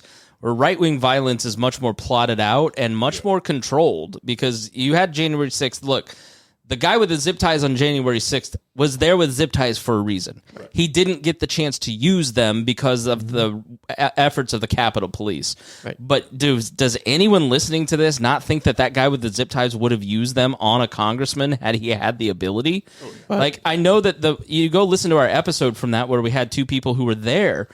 Like, yes, the majority of people were there for a rally, like one of Glenn Beck's Tea Party rallies. Yeah. Yes, there were like people like the shaman who were in the Capitol peaceful, probably got a raw deal. Sure. And then there are the people with the zip ties who were there to commit violence. When you wear a shirt that says Civil War, January 6th, on January on that date to the rally. Mm-hmm. And okay, let's just take the premise of the guy that is the government plant in the crowd with the bullhorn saying rush in. Yep. But that guy has no power if people are not there ready to do what he's there with the bullhorn for, right? Like, there's no self-control, right? Like, so but I think if you're going to talk about right-wing violence and militants in this country, there's a lot of disaffection and disdain, and these people don't do anything but go to work every day. They may have their guns, but they're not out. But you've got people shooting up Democratic crazy offices people. In crazy Arizona. people. Yes, they're crazy. People are shooting at Donald Trump, and those people are crazy. Yes. But you got people who are, like I said, the Democratic stuff over there. You had people trying to go after FEMA in there because of the plots that they were hearing. It's how the movement gets people to ignore all of the things psychosis. That they're seeing it creates a psychosis into a cult kind of psychosis thing. It's part of the whole list. But you can look at the guys that are taking shots at Donald Trump and go that the constant Hitler talk has done that to these people. Yeah, too, but those people were pro-Trump people before. They were against Trump because of things that Trump did that they wanted him to do that were more down that fascist path that they didn't do. I don't buy that. Let's take. We don't know about the first guy because obviously there's no record of anything with this guy, so that's weird. Second guy was like all over the place. One minute he's a Ron Paul guy, and next minute he's a Bernie guy. Next minute he just people crazy. He was a Trump guy. Then he jumped to all the people who were trying to fight. Like, you need to take over because Trump's not doing it. Recruiting you need to be, people in Ukraine. So so he got people like Tulsi Gabbard and those people. He was trying to get them to run because he saw them as the next movement of that nationalist populism that is indicative of what he was going into. And it's part of the problem too, is because you have populist movements on the left.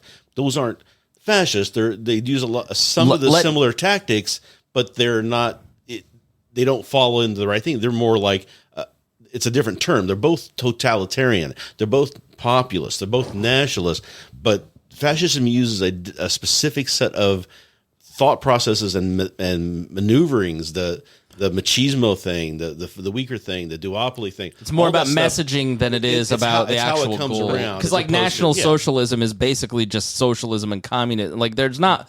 It's a centralizing of power to inflict pain on the society of people that they don't like. But fascism use certain tactics, the last being newspeak.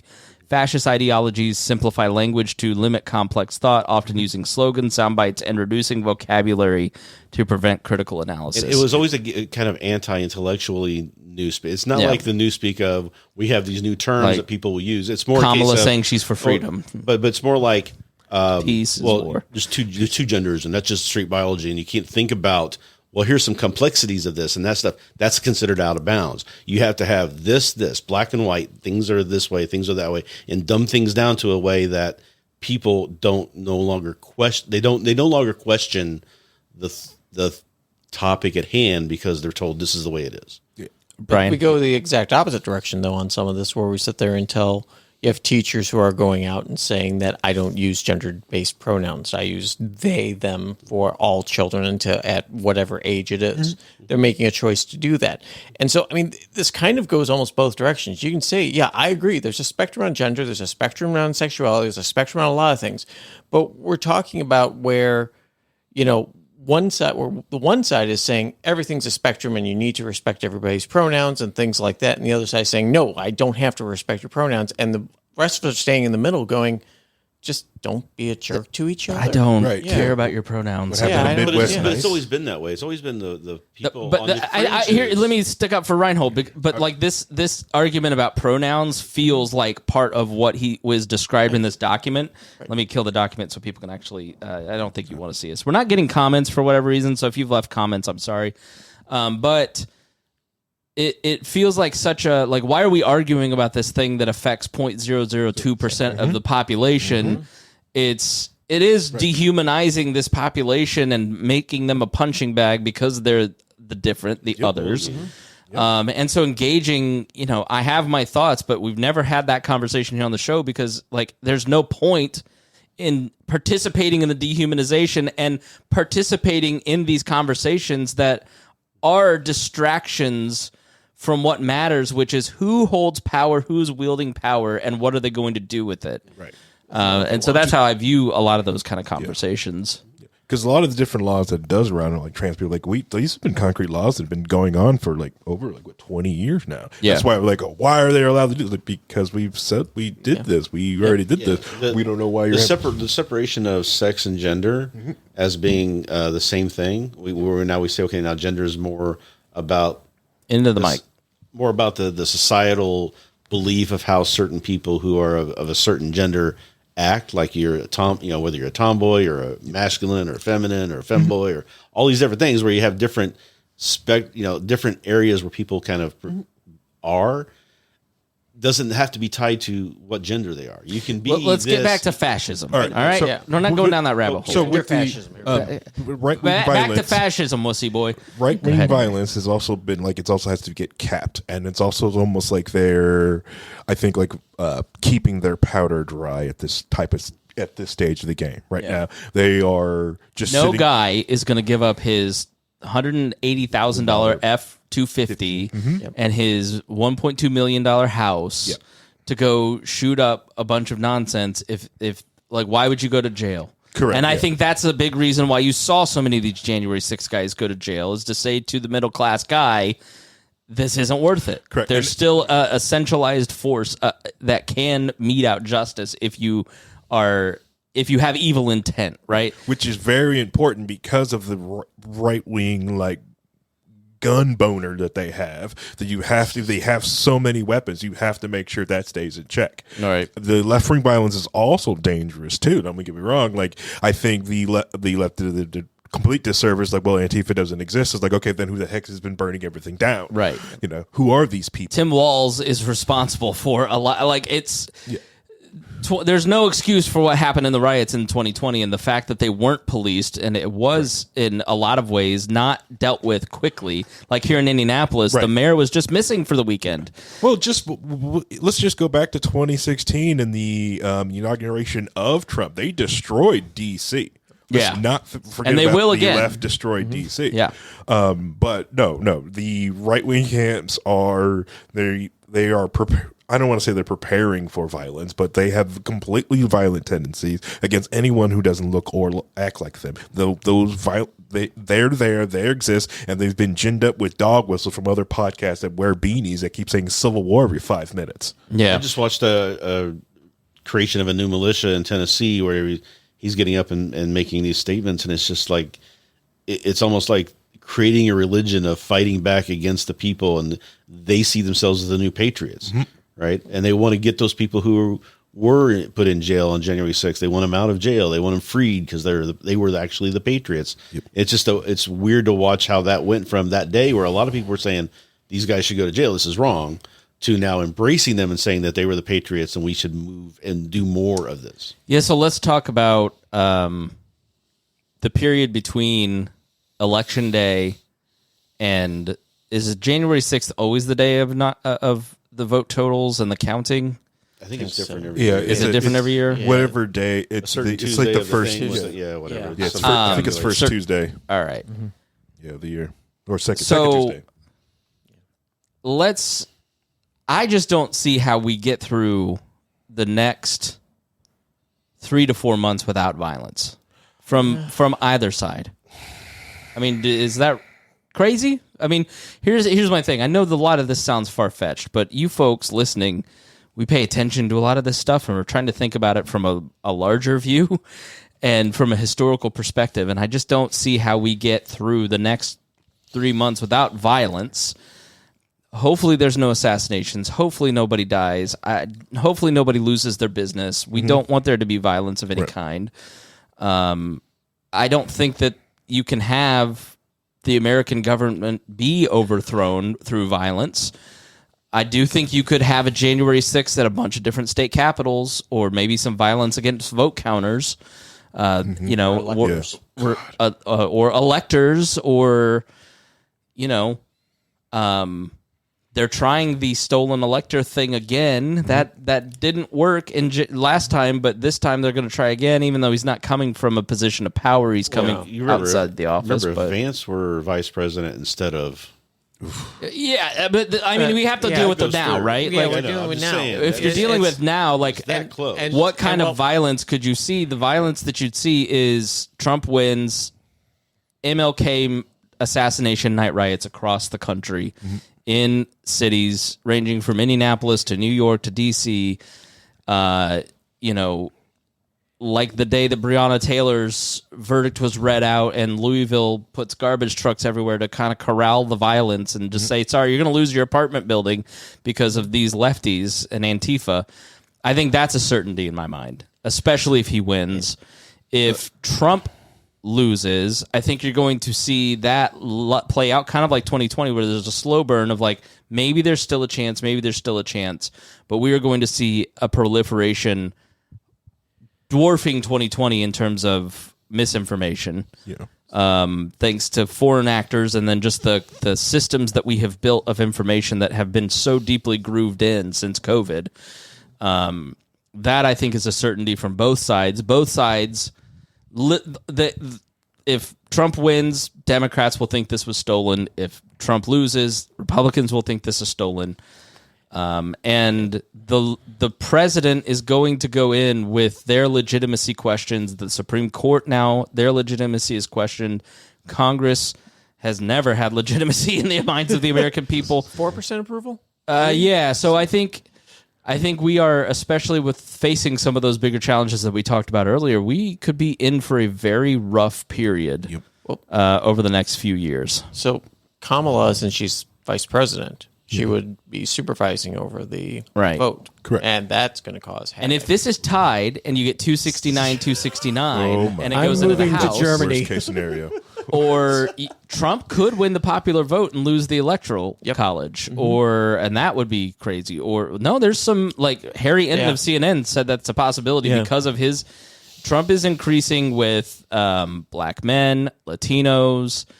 He's not getting as many white working class folks as he used to, but she is not driving out black men, some black women. She has a real problem with Gen Z, which is directly linked to Palestine. If you talk to people who are on progressive camps, especially multi, different ethnicities of, or however you say it. Like, Palestine is like the thing, Harry, that seems to really make them go, nah, I'm going to sit this one out. And a lot of that is the slopaganda from TikTok, because they're turning the heat up on that. That is the, I think the best analogy I heard was from DevCon, was the people walking around with the gigantic teddy bears and winning on TikTok, and that's what Palestine is, the teddy bear. Just walking that around. Yeah. That's a good analogy. Yeah. It's sad to see that, because the thing is that if you do just a bit of research on that, on Palestine and everything else, these kids, I think when they get a little bit older, are going to look back and be horrified at it. Because, Gaza is not the kind of place where Hamas or Hezbollah was really accepting of anything that they would do in real life. Correct. So it's I think it's the current thing. Yeah. And then, if you could watch YouTube videos of people of Gaza Strip, beforehand, just this is before October 7th, and just looking at that is the whole live, this is an open air prison. That's an open air prison when it starts, almost, it looks like a mall that's going on there. Let's be truthful. I think with a lot of the violence thing, I think a civic thing, just reminding people is listen, it matters does matter who's president, but there's a lot of different guardrails that we need to reinforce and think about that, and also down ballot as you go cast your ballot to understand about that, and also putting other guardrails in place and not allowing different things up, especially because I think Obama also helped erode that, and other people allowing different awful executive orders going through. I think for some people, especially right-wing people, having cope going, see, if you vote for Trump, there's going to be less violence. No, I think a lot of the left-wing violence is because a lot of them didn't get smacked down like they did the right, because they don't really have the massive weapons like the New York City lawyers who were firebombing cops with Molotovs in their hand, got caught, and they basically got a slap on the wrist. I think that was egregious. That judge allowed that. Which does add a lot of different things to it, victimization. Yeah, because they got a slap on the wrist, and the guy who took a tour of the Capitol on the 6th ended up with 5 years in jail. Correct. Yeah, Right. They moved a lectern 12 feet, and you sat there. Yeah. He walked out with it, and then he did 5 years. Set a in jail. lectern down. Yeah. Anything on violence, Rhinehold? Thoughts?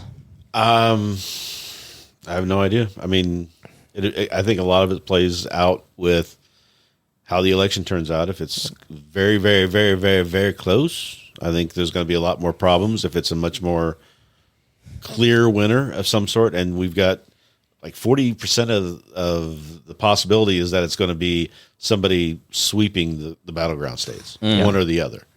That's going to be the majority of the way. So you follow this stuff, you understand how the polls work, and you follow this really closely, and I honestly haven't. I just see that it's 50-50. And I don't really trust the poll. The whole system was designed, and I forget what book I read this in, but that the American system was designed by James Madison to include a lot of elections at a lot of different levels, because the only accurate way to judge popular sovereignty and to judge the will of the people, to understand where they're at, is to poll them in elections to gauge where they're at. And so the only poll you can trust is election day, right? Now that we're not trusting that, not good. But the reality is that Nate Silver and Real Clear Politics and all these different polling services, I just, in the cell phone era, I don't know that I trust much of it. The polls always show that it's close, and then it never ends up close, except for, I think, 2016. And so I don't really know what to believe. Is it close, Rhinehold? I think it's close, but there's a lot of things to be concerned about with the polling, in the fact that it doesn't add up. A lot of it doesn't add up. And there's a lot of different reasons why, and I don't know how much we want to get into the different mechanisms that are causing. How does polling work? Is that what you... Well, not necessarily polling work, but you got to go out and you got to find a sample group of people. Then you have to take that sample group and say, okay, is that sample group indicative of what we know is to be what the population generally is so that we can extrapolate it out. And then we have to make adjustments based off that, based off what we think that the electorate's going to be. So you're almost guessing and conforming it into what you thought it was to begin with. So if you're using a 2020 bias, you're going to be off. If you're using a 2022 bias, you might be. It's how do you calculate that bias out, and what are you thinking about? Because a lot of the firms, I think they're using a 2020 because that was the last presidential election.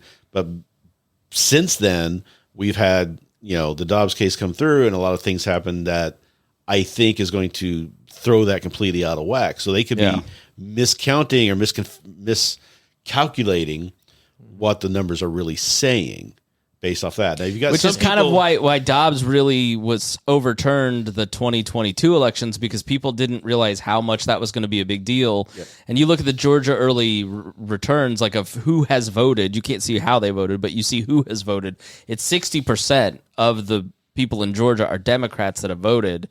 And I think it's like 30% of all the votes that are cast have been cast in Georgia, right? Possible votes that could be cast have been cast. Yeah, so you could, and if women are turning out in mass, that could lead to a Kamala you presidency. can look at some people who do like raw polling and see what their numbers are without any extrapolation or trying to calculate this stuff and see what they say. But that's not really good, because who's answering the phone, who's answering the polls. Right. Some of these polls are online polls, which are just horrible. Right. And then you go to someplace like Marist, where they're trying to do their own calculations based off stuff, and they're showing Harris +5 across the board. Mm-hmm. Are they completely wrong? Who knows? Maybe they're not. Maybe they're the right ones and the other ones are the wrong ones. It's going to be crazy on the aftermath to figure out what happened to the polling and why, because we really are losing the ability. We used to be able to go door knocking and phone calling to landlines, and we would get a good sample size, but that has been hard to pin down since then. Yeah. And really developing an idea of what the voters are really after when you have so much change in both of the parties kind of thinking. Like we have a lot of political change going on, especially if going from conservative to a much more populist front on the MAGA side. And on the left, they're trying to steer clear of what they were doing and do this now. And they're trying to present themselves as libertarian in some way. And so there's a lot of change going on, and it's hard to pin those into boxes that polling requires in order to get good, accurate numbers. Brian? My totally accurate and 100% effective polling is that I'm seeing more Harris Walls signs than I did Hillary or Biden signs all throughout Huntington County where I live. It is Harris a very Walls deep red county, and I won't say I'm stunned, but I will say that I am seeing a lot more of those signs throughout houses having them, not just on a street corner or something like that, but actual houses having him out there. And that's been endemic, I think, in a lot of other places. We've talked to other people that have had the same thing. So I think that it's going to be tougher in Indiana. Obviously, Indiana tends to lean towards, except for Obama 2008, tends to lead towards the Republicans. But, the thing is, I think there's an undercurrent out there. And every time I look at this and I go back to it, I just think there's a lot. We had a big undervote with Trump in 2020 when it comes to the election overall. Now we're in 2024. I don't think that undervote suddenly got smaller for him. I think it's going to be a lot larger because of the felony convictions, all the other garbage that's going on. There's going to be a lot of people who might go, I'm a Republican, but you know what? I'm plugging my nose and voting for Kamala, or what are these weird names underneath? I don't know. Chase? Well, that's one thing I'm seeing in, like, let's say you look at the Wisconsin race, and you go down ballot and you look at the Senate race that's there, and the Democrats up by 4. Mm. But they're saying that it's tied at the president level. So they're saying that these people are going to go in and vote for the Democrat senator, but they're going to vote for Trump. I don't see that. It doesn't make sense to me. And I don't see that in Wisconsin either. The polling is. I don't know how you are a base Democrat voter and then scratch for Trump. Yeah, Wisconsin's a little got an independent streak, almost like Indiana. See more because Michigan's got a much larger Palestinian. Mm-hmm. Yeah. Oh yeah. But do they think that they can go in there and say, I do not like what they've said. I don't like what Biden's done. I don't like Kamala. No, Jill Stein is carrying a lot of that vote. They're not going to go Trump. Trump's going to be way worse on him than that. So Michigan, I think, is going to have a healthy amount of Jill Stein votes because Muslim polling for Jill Stein's, I've seen her campaign put some stuff out that's like And where, Wow. and where do Okay. some of the RFK voters really fall? Because a lot of the RFK voters were RFK voters because they didn't want to support Trump. Right. And now they feel like they're kind of stuck in there. Do they go? And there's like 10% of the there was 20% support for Haley, right? When she dropped out, whatever. So when she ran through the primaries, half of those people are actively talking about voting for Kamala. Yeah, I mean, in my circles, the RFK people all have landed at Trump. The Haley people all have split. Like I'd say 50 Kamala, 50 I'm just not voting, or you know, like there's and some went to Trump. They just look, I can't afford 4 more years of Biden, so I'm not voting for Kamala. Yeah, no. A lot of us who have been through the 70s are like, it's not really that bad. You think this is bad, guys? But the thing is, we never had really the cult of personalities that we have right now, and all of the garbage wrapped up in. I mean, Carter, Mondale, you know, Bush. Well, I remember when because I was in 6th grade when the first Reagan election was going, and Reagan was going to start World War III. Oh yeah, no, Reagan that was it was guaranteed. going to be the end of the world. He's going to start World War III. I heard this when I was in 6th grade. I heard everybody was going to get drafted. That was. There's part of me all that over. feels that way about Trump. It's like 2016, like 17 through 2020. Like I didn't do too bad. It wasn't that bad. It just was. It was defending annoying. Trump. I was defending Trump. Remember low-key wall, all that stuff. I was defending him right up until the time I read the Mueller report. Right. And that I was like, and people are like, well, that exonerated him. I'm like, no, it didn't. You were told that by Barr, who decided to just ignore everything that was in there and say what he wanted to say. That turned my eye on what was going on because I saw how much he was willing to break the rule of law, and he did not care. Yeah. Coupled with the fact that I watched The Apprentice, I saw how he makes his decisions. More than anybody, did like that? more than Why? anything, I think Jan 6 is the thing that's if he loses, it's because of January 6th. Yeah, because enough people, and I know several people that I was shocked that they're going to vote for Harris, and it's because of January 6th. Yeah. I think that's you mentioned that you're like, well, I forget what you said before we started recording, but it was something along the lines. Well, at least he's not going to overturn the election. Or Well, she yeah, is. Kamala will at least leave when voted out. She will leave. She will at least leave. I mean, Right. And I think that's like people are going when her time is up, she's gonna leave. well, Trump was saying That's on the Rogan the difference. other day how I only lost by a few thousand votes in some key 22,000. areas. And it's like, yeah, so did Hillary. Yeah. Right. Only by a few thousand votes in a couple key areas. And they were concerned, but they didn't go down that path. Right. They, Yeah, they were admits- mad at first. They're saying he's not our president, blah, blah, blah. But within a week or two, that all just faded away. And they were like, okay, this is it. We accept the reality. We move on. Correct. Well, how many times do we have "He's not my president" with Bush? I mean, that's the thing. Well, This we've just had that echoes for and years. echoes I mean, throughout we history. had that. Okay, I so- heard that with Biden the day after. I mean, I'm sitting in a tire shop and the guy's like, "He's not my president." And like, So why can't Kamala close the deal? Like the first hour of this podcast, you listen to that and you go, "Wow, I don't want this guy to be president." How does she not? How is she not up 10 points with someone this deeply maniacal? a couple of reasons. One is she's trying too hard to win everybody and not just go out and just say, "These are my positions, what we're going to do." She's trying to mealy mouth and politician her way into winning everybody. It's like, that's not how you win this election. She's using traditional campaign techniques that has never worked against Trump. She's, I'm a middle class, blah, blah, blah. Like, nobody gives a crap about how are you going to make me stay middle class? I'm barely middle class now. How are you going to do? Right. Like, it doesn't feel like she has any plans. Yeah. And here's part of the problem, too, is that we pick presidents based off popularity, and I hate it. I hate the fact that we pick presidents on who can get up there and give a rousing speech and get people motivated and do this. And it's like, no, I want someone who's a good executive who's going to function in a certain way. I don't care how smart. I don't think she meets either of those requirements. Eisenhower wasn't out there going, Right. But then you Just see one nerd. Obama get up there and give a speech, and you're like, okay, I remember what this used to look like. Right. But the thing is that this entire process is now geared towards, as you said, populists and things like that, people that check boxes, unfortunately. And this is the problem. I mean, that's why I made the comment about, we can imagine a Romney-Newsom election. We'd be all bored of our skulls because they're qualified. They're our executives. Maybe they don't do everything we like, Yeah. But the thing is, that's boring, and that doesn't get people out to hate vote, because I don't want her to win. I'm voting for Trump. I don't want Trump to win. I'm voting for her. But we've seen this with Hillary. We've seen this going back with Biden, even things like that. But it's just gotten worse, and we have to get out of this cycle of inept politicians. I mentioned that with the MC. When the MC first started, I said the reason that they're getting so popular so quick is that they are making people the victims, or getting people to vote out of anger. They're doing an emotional thing where they're getting people to carry on. But the problem with that is you cannot continue that forever. No. Eventually people tire out and get exhausted. And that's what happened with Trump at the end of his first term, and why he didn't win a second term is because people were exhausted of it.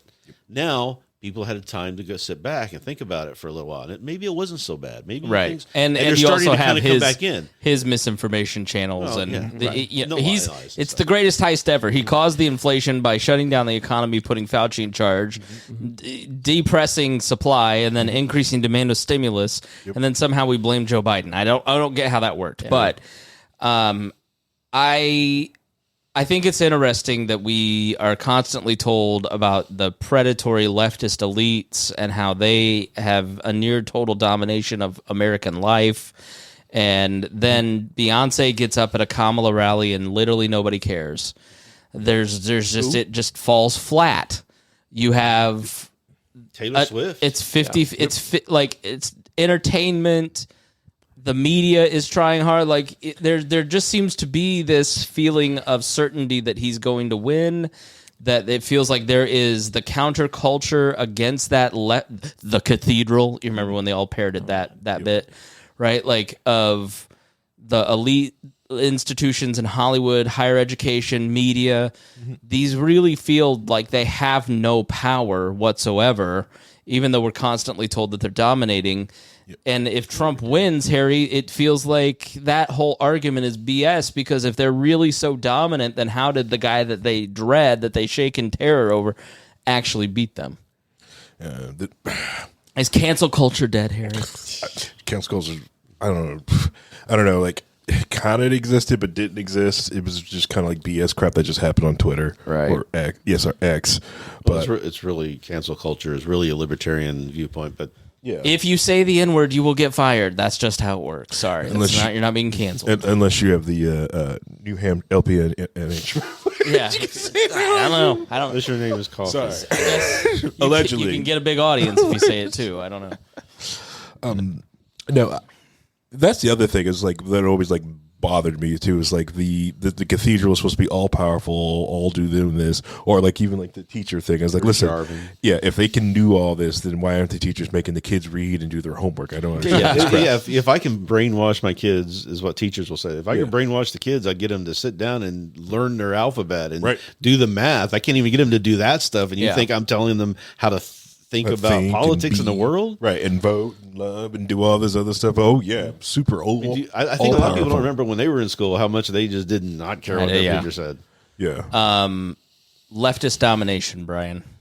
You know, the only thing I'll say about that is that the problem is that there are cases out there where people are going out and like the kindergarten, the mom that was trying to get the curriculum for kindergarten and the school was refusing to release it, and then they threw a lawsuit on her and tried to ban her from like going to school board meetings and stuff because she was going and asking for stuff. That's the problem, is that these things unfortunately do exist. People blow it out of proportion. Don't get me wrong. The vast majority of teachers, and the teachers that I talk to, aren't sitting there going, I don't want to have to sit there and figure out which pronouns to do.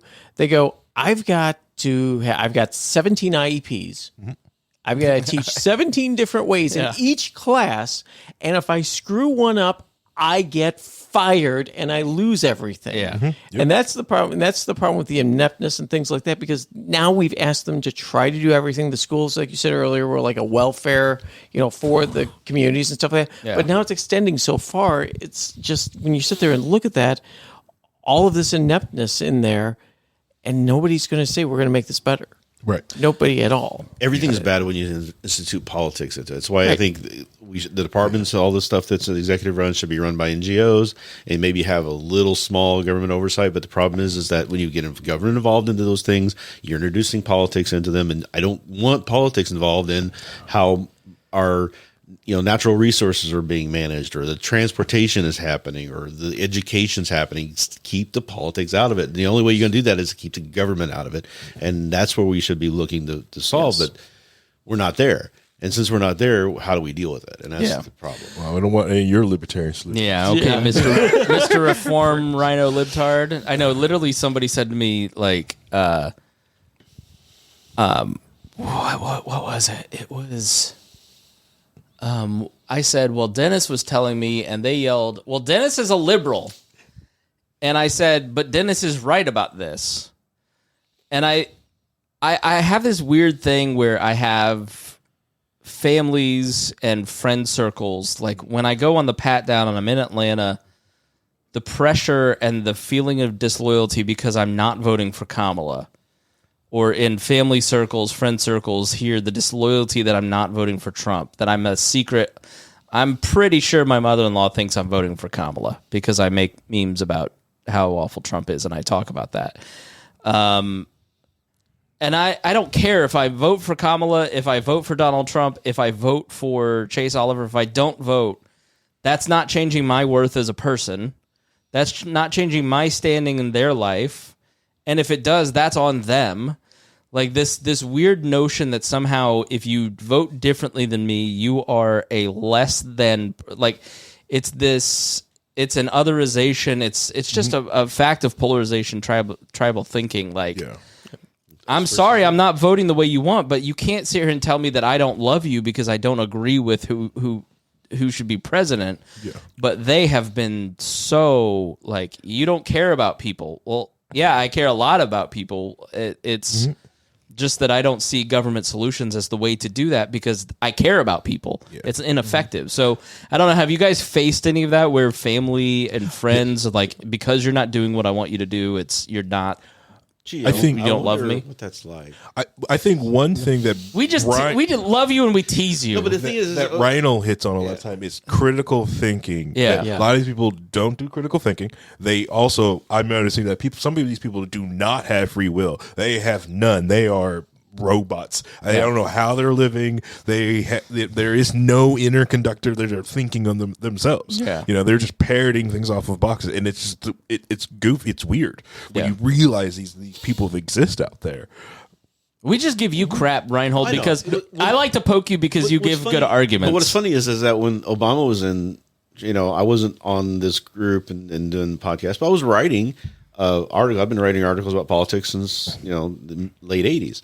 And you go back and look at my blog of what I was given to Obama and telling him, how this is. I called him a war. Yeah, but that was then. This is now. Now you love Kamala. I called him a war criminal president. And who are you voting? Who are you voting for? I am not voting for Kamala. I am not voting for Trump. I will probably vote for Chase. Okay, that's fine. Good libertarian. Are you even voting, Harry? Are you still voting? I disagree with him on a few things. Didn't like Obama also have it because Obama had. I think a lot of people need a good retrospect. Like that's a good free.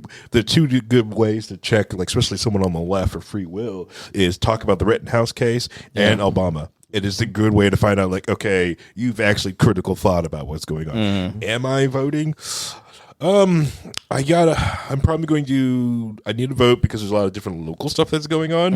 I need to do for that.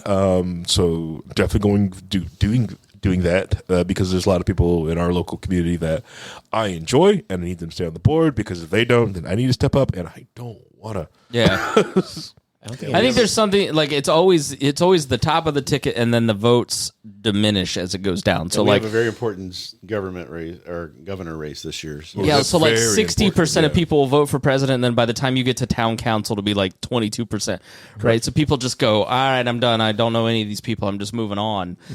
I want to be one of those people that's like it's the opposite. I want there to be a bunch of people voting for local stuff and state stuff, and then not as many people voting for the federal people because, like, here in Indiana, we don't really have any choices. I could vote for Kamala, Trump, Chase, right in my dog's name. Like, it doesn't really matter because this state's going red. Yeah. Now, in the state race, like, there's one race where I really don't like the Republican. I think they're like he's going to get removed. So I don't know if I'm going to vote for the Democrat in that race or not. I think I might just because it sounds close, even though every fiber of her being, I just disagree with. She's so pro-choice, it makes me want to vomit. So I don't know if I can. I just don't know, but I want a Republican to lose. I want, in a super majority state here in Indiana, I want a Republican to lose. Yes. And we got to do something about straight ticket voting because it is just the worst. It's the worst. Yeah, straight ticket voting means here in Indiana, a Democrat and a Libertarian don't have a chance. Brian, what were you going to say? Can I say one thing before we go to Brian? And the other thing is about the keeping politics out of the election board is like there's been that huge ho-hum of trying to bring political affiliation into the education. Like, oh, we want to know these political affiliations. Like, no, we do not. We do not want this. But yeah, sorry. No, and I agree with that. I want that staying as far away as possible from all of those education boards and even probably even local politics because some of them are just ridiculous. I'm getting a lot of pressure on my family because I mispronounced Kamala's name once. Well, that's because you're racist. Well, yeah, I'm racist, and also people are like, "Well, why would you feel if your name was mispronounced?" And I said, "Have you ever seen my last name? Right. You guys can even pronounce it." So I don't even know what it is. It's just there's some names you look at and you go, "I'm not even learning it." Yeah, I'm not learning that. No, but the question is, of course, the same thing. Oh, you must be a closet Trump supporter. No, I've never voted for Trump. I voted for Gary Johnson, 2022, 2016. I voted governor for Joe, and now I'm voting for Chase on that. I really do not like Mike Braun for here in Indiana. Yeah. And he really ticked me off on that mailer. But I think down the board, I'm mixed bag going through there because just like this, I want to see us have a little bit of chaos in politics where people go, oh, wait, I need to behave and maybe have a cohesive thought as opposed to, orange man bad, orange man good. right. Yeah. So. Yeah. All right. Well, who do you think's going to win, Ryan? Kamala. Why? Why? I think there's more underlying support for her. I think people remember Trump, and I think they understand the chaos that's coming. I think Kamala probably wins low 300s in the Electoral College.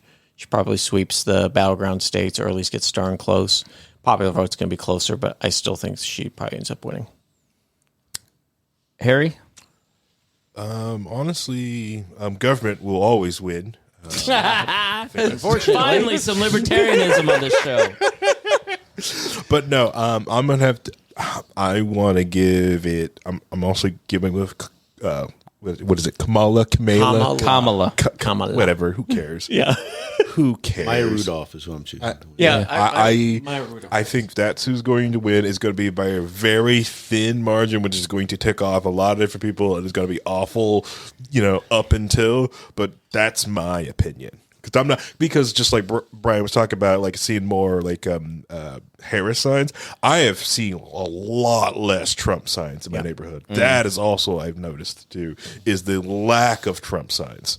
Not even like bringing up the old Trump signs. They're just I've seen like there's some two hardcore people on my street, but before it was up and down. All kinds of stuff. I'm not seeing that this time. I could say there's probably at least a dozen in 2016, probably more than a dozen in 2020, and there's one in my neighborhood this year. One. Interesting. Well, there's none on my street. I live in the bluest district in the entire state. So, well, let's put this like the township that I live in is the most Democrat in the whole state of Indiana. The city I live in, my counselor is a socialist. He's Jesse Brown, literally whatever Ryan Lindsay was, a DSA. Honestly, like local politics, socialists and libertarians are great bedfellows together. They should work. You know together, what is? It's funny. Rob Kendall from WIBC said, "Isn't it weird that guy sometimes like gets it right?" I was like, "No, because horseshoe theory, man. The libertarians and the Democratic Socialists, like we come together on some issues like foreign policy and other things, but and just like corruption and what is right and wrong, like Correct, those are." That's where we can be allies. Now, his takes on capitalism are just ridiculous. But, correct. Yeah. And bicycles. Bicycles are great and amazing. You want the freedom to travel around without having a government. It's not cars' fault that I almost hit somebody every single day. It is cars' fault the way your car is designed, the way the road is designed.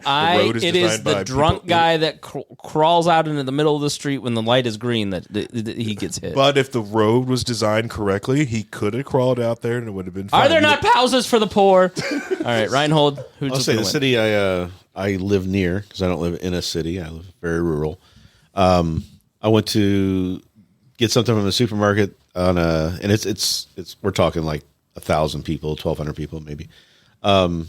I go to the supermarket there, and I got stopped because there was a Trump train going through. They had like trucks with the flags and everything else. Did you immediately start And- weeping? And they were just going around the city. They were just kind of taking a loop around the city, honking their horns, and people waving at them, telling them, "Yeah, good job," and that sort of thing. But it was like 12. 2 years ago, that number was bigger. Yep. There's a couple places around me that are Trump sign people, but those numbers are smaller. I'm disappointed that one of them also has a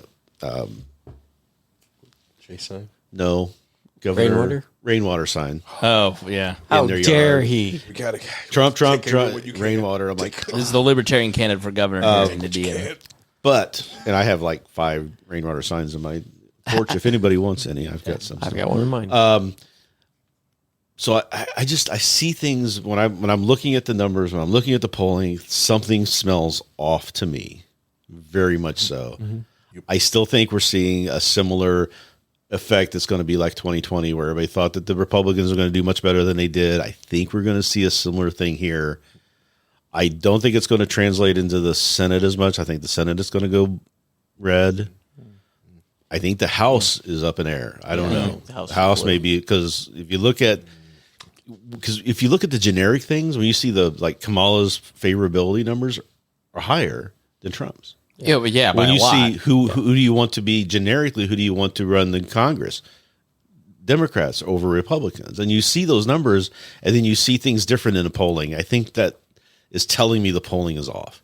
I think Kamala wins. I remember we did 4 years ago, we did the Biden where I predicted over 300, and I was basically mocked that was never going to happen. Trump was going to win, blah, blah, blah. But we were talking to some Lions of Liberty people who, anyway, we were right and they weren't, yeah. because they were predicting with their hearts and not what their, they thought was going to happen. But just based off that, I think Kamala, but it could completely go the other way because, like I said, the polling is telling us weird stuff, and I don't know. But seeing the numbers coming out and the early voting, I really think that it's going to be a Kamala win. I think a lot of that, but I think Trump's going to win. Because 100% okay with that because I think she's not motivating the people she needs to motivate, which is how Hillary lost and Trump won those votes in those battleground states that are the same battleground states that he needs, that she needs.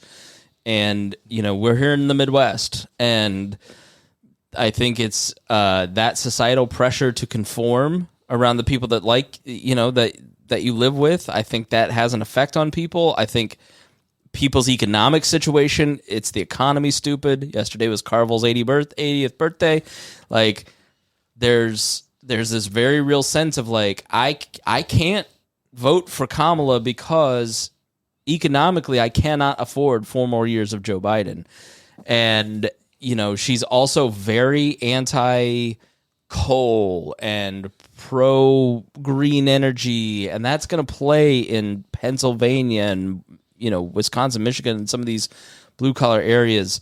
He's also picking up. So the reason Hillary lost is that black voters didn't turn out as much.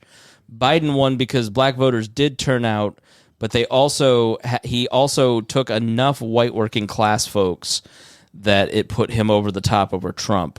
I mean, the thing in 2020 is we didn't have January 6th at that point, right? We didn't have Dobbs at that point. Yep. And so I could be totally wrong that it's going to be Kamala because so many women are going to turn out and vote against Trump, or so many Republicans are going to just sit this one out or make a protest vote and say, you can't be in power again. You have disqualified yourself with the one unpardonable sin, which is you leave when you lose. And if you don't, you're out. So I think it's totally possible to go either way at this point. But I just think she has been so unimpressive and so unpersuasive that when you look at Trump, you know what Trump is. And most people like some things about Trump, and there's some things they don't like, but they're really just going with their wallet, and they're going with their gut. And if they look at the Democrat, he's half dead. I can't vote for that guy. Or she's kind of silly, and I'm not sure that she really has a command of the job. I think part of it is she over-prepares, and she tries to think about what she's been told to say or what she wants to say, and she trips over her words. Mm-hmm. I've worked with candidates like that where you over-prepare them, and then they get out there, and they're not thinking about and being organic and vulnerable and open and spontaneous. They're thinking about all the crap you put in their head because you over-prep them. That happened in gubernatorial races. And so I think that could be something, but I just think she's not inspiring enough to gain the independence that she needs, and it's going to be another Hillary situation where he comes in and he's working his butt off. I mean, just like 2016, he had a really bad August, then it swung back in October.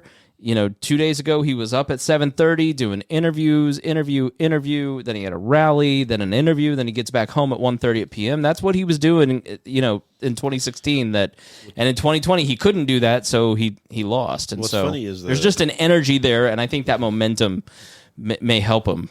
What's funny is a couple things there. One is that you talk about the Hillary thing, but you also remember that was people were giving Trump the leg up because they knew what Hillary was. Yeah. And they didn't know what Trump was. So they went the other way. They went so to it could be, hey, we're going to take we know this, so we're going to take the unknown. And the other thing too is that you talk about the energy and everything, but we're seeing, like I said, we're seeing less signs, we're seeing less things like that. And if you watch some of those rallies, you watch about an hour into them, people are leaving. Yeah. And when you see him coming out and waving to people when he leaves a building, and then you see the other side of the camera and there's nobody there. Yeah, the funny thing is Chris Galt, one of the original hosts of this show, is at a Trump rally right now in the very front row. Can you believe it? All right, we got to wrap because I have a podcast meeting that started 1 minute ago that surely we will not go till 4 o'clock. But we've done almost 2.5 hours. So thanks, everybody, for listening. Thank you, fellows, for being here. Other people that are down there. Okay, good. My unlocking intermittently the front door worked. So thanks so much for listening. We hope that you stay safe. We will try to get another show in before, but we'll definitely do a show after the election and kind of do a recap. Hopefully we'll all be in person. We'll talk about that afterwards. But thanks, everybody, for joining us here on the Chris Spangle Show. We are Libertarians. Because we also got to do the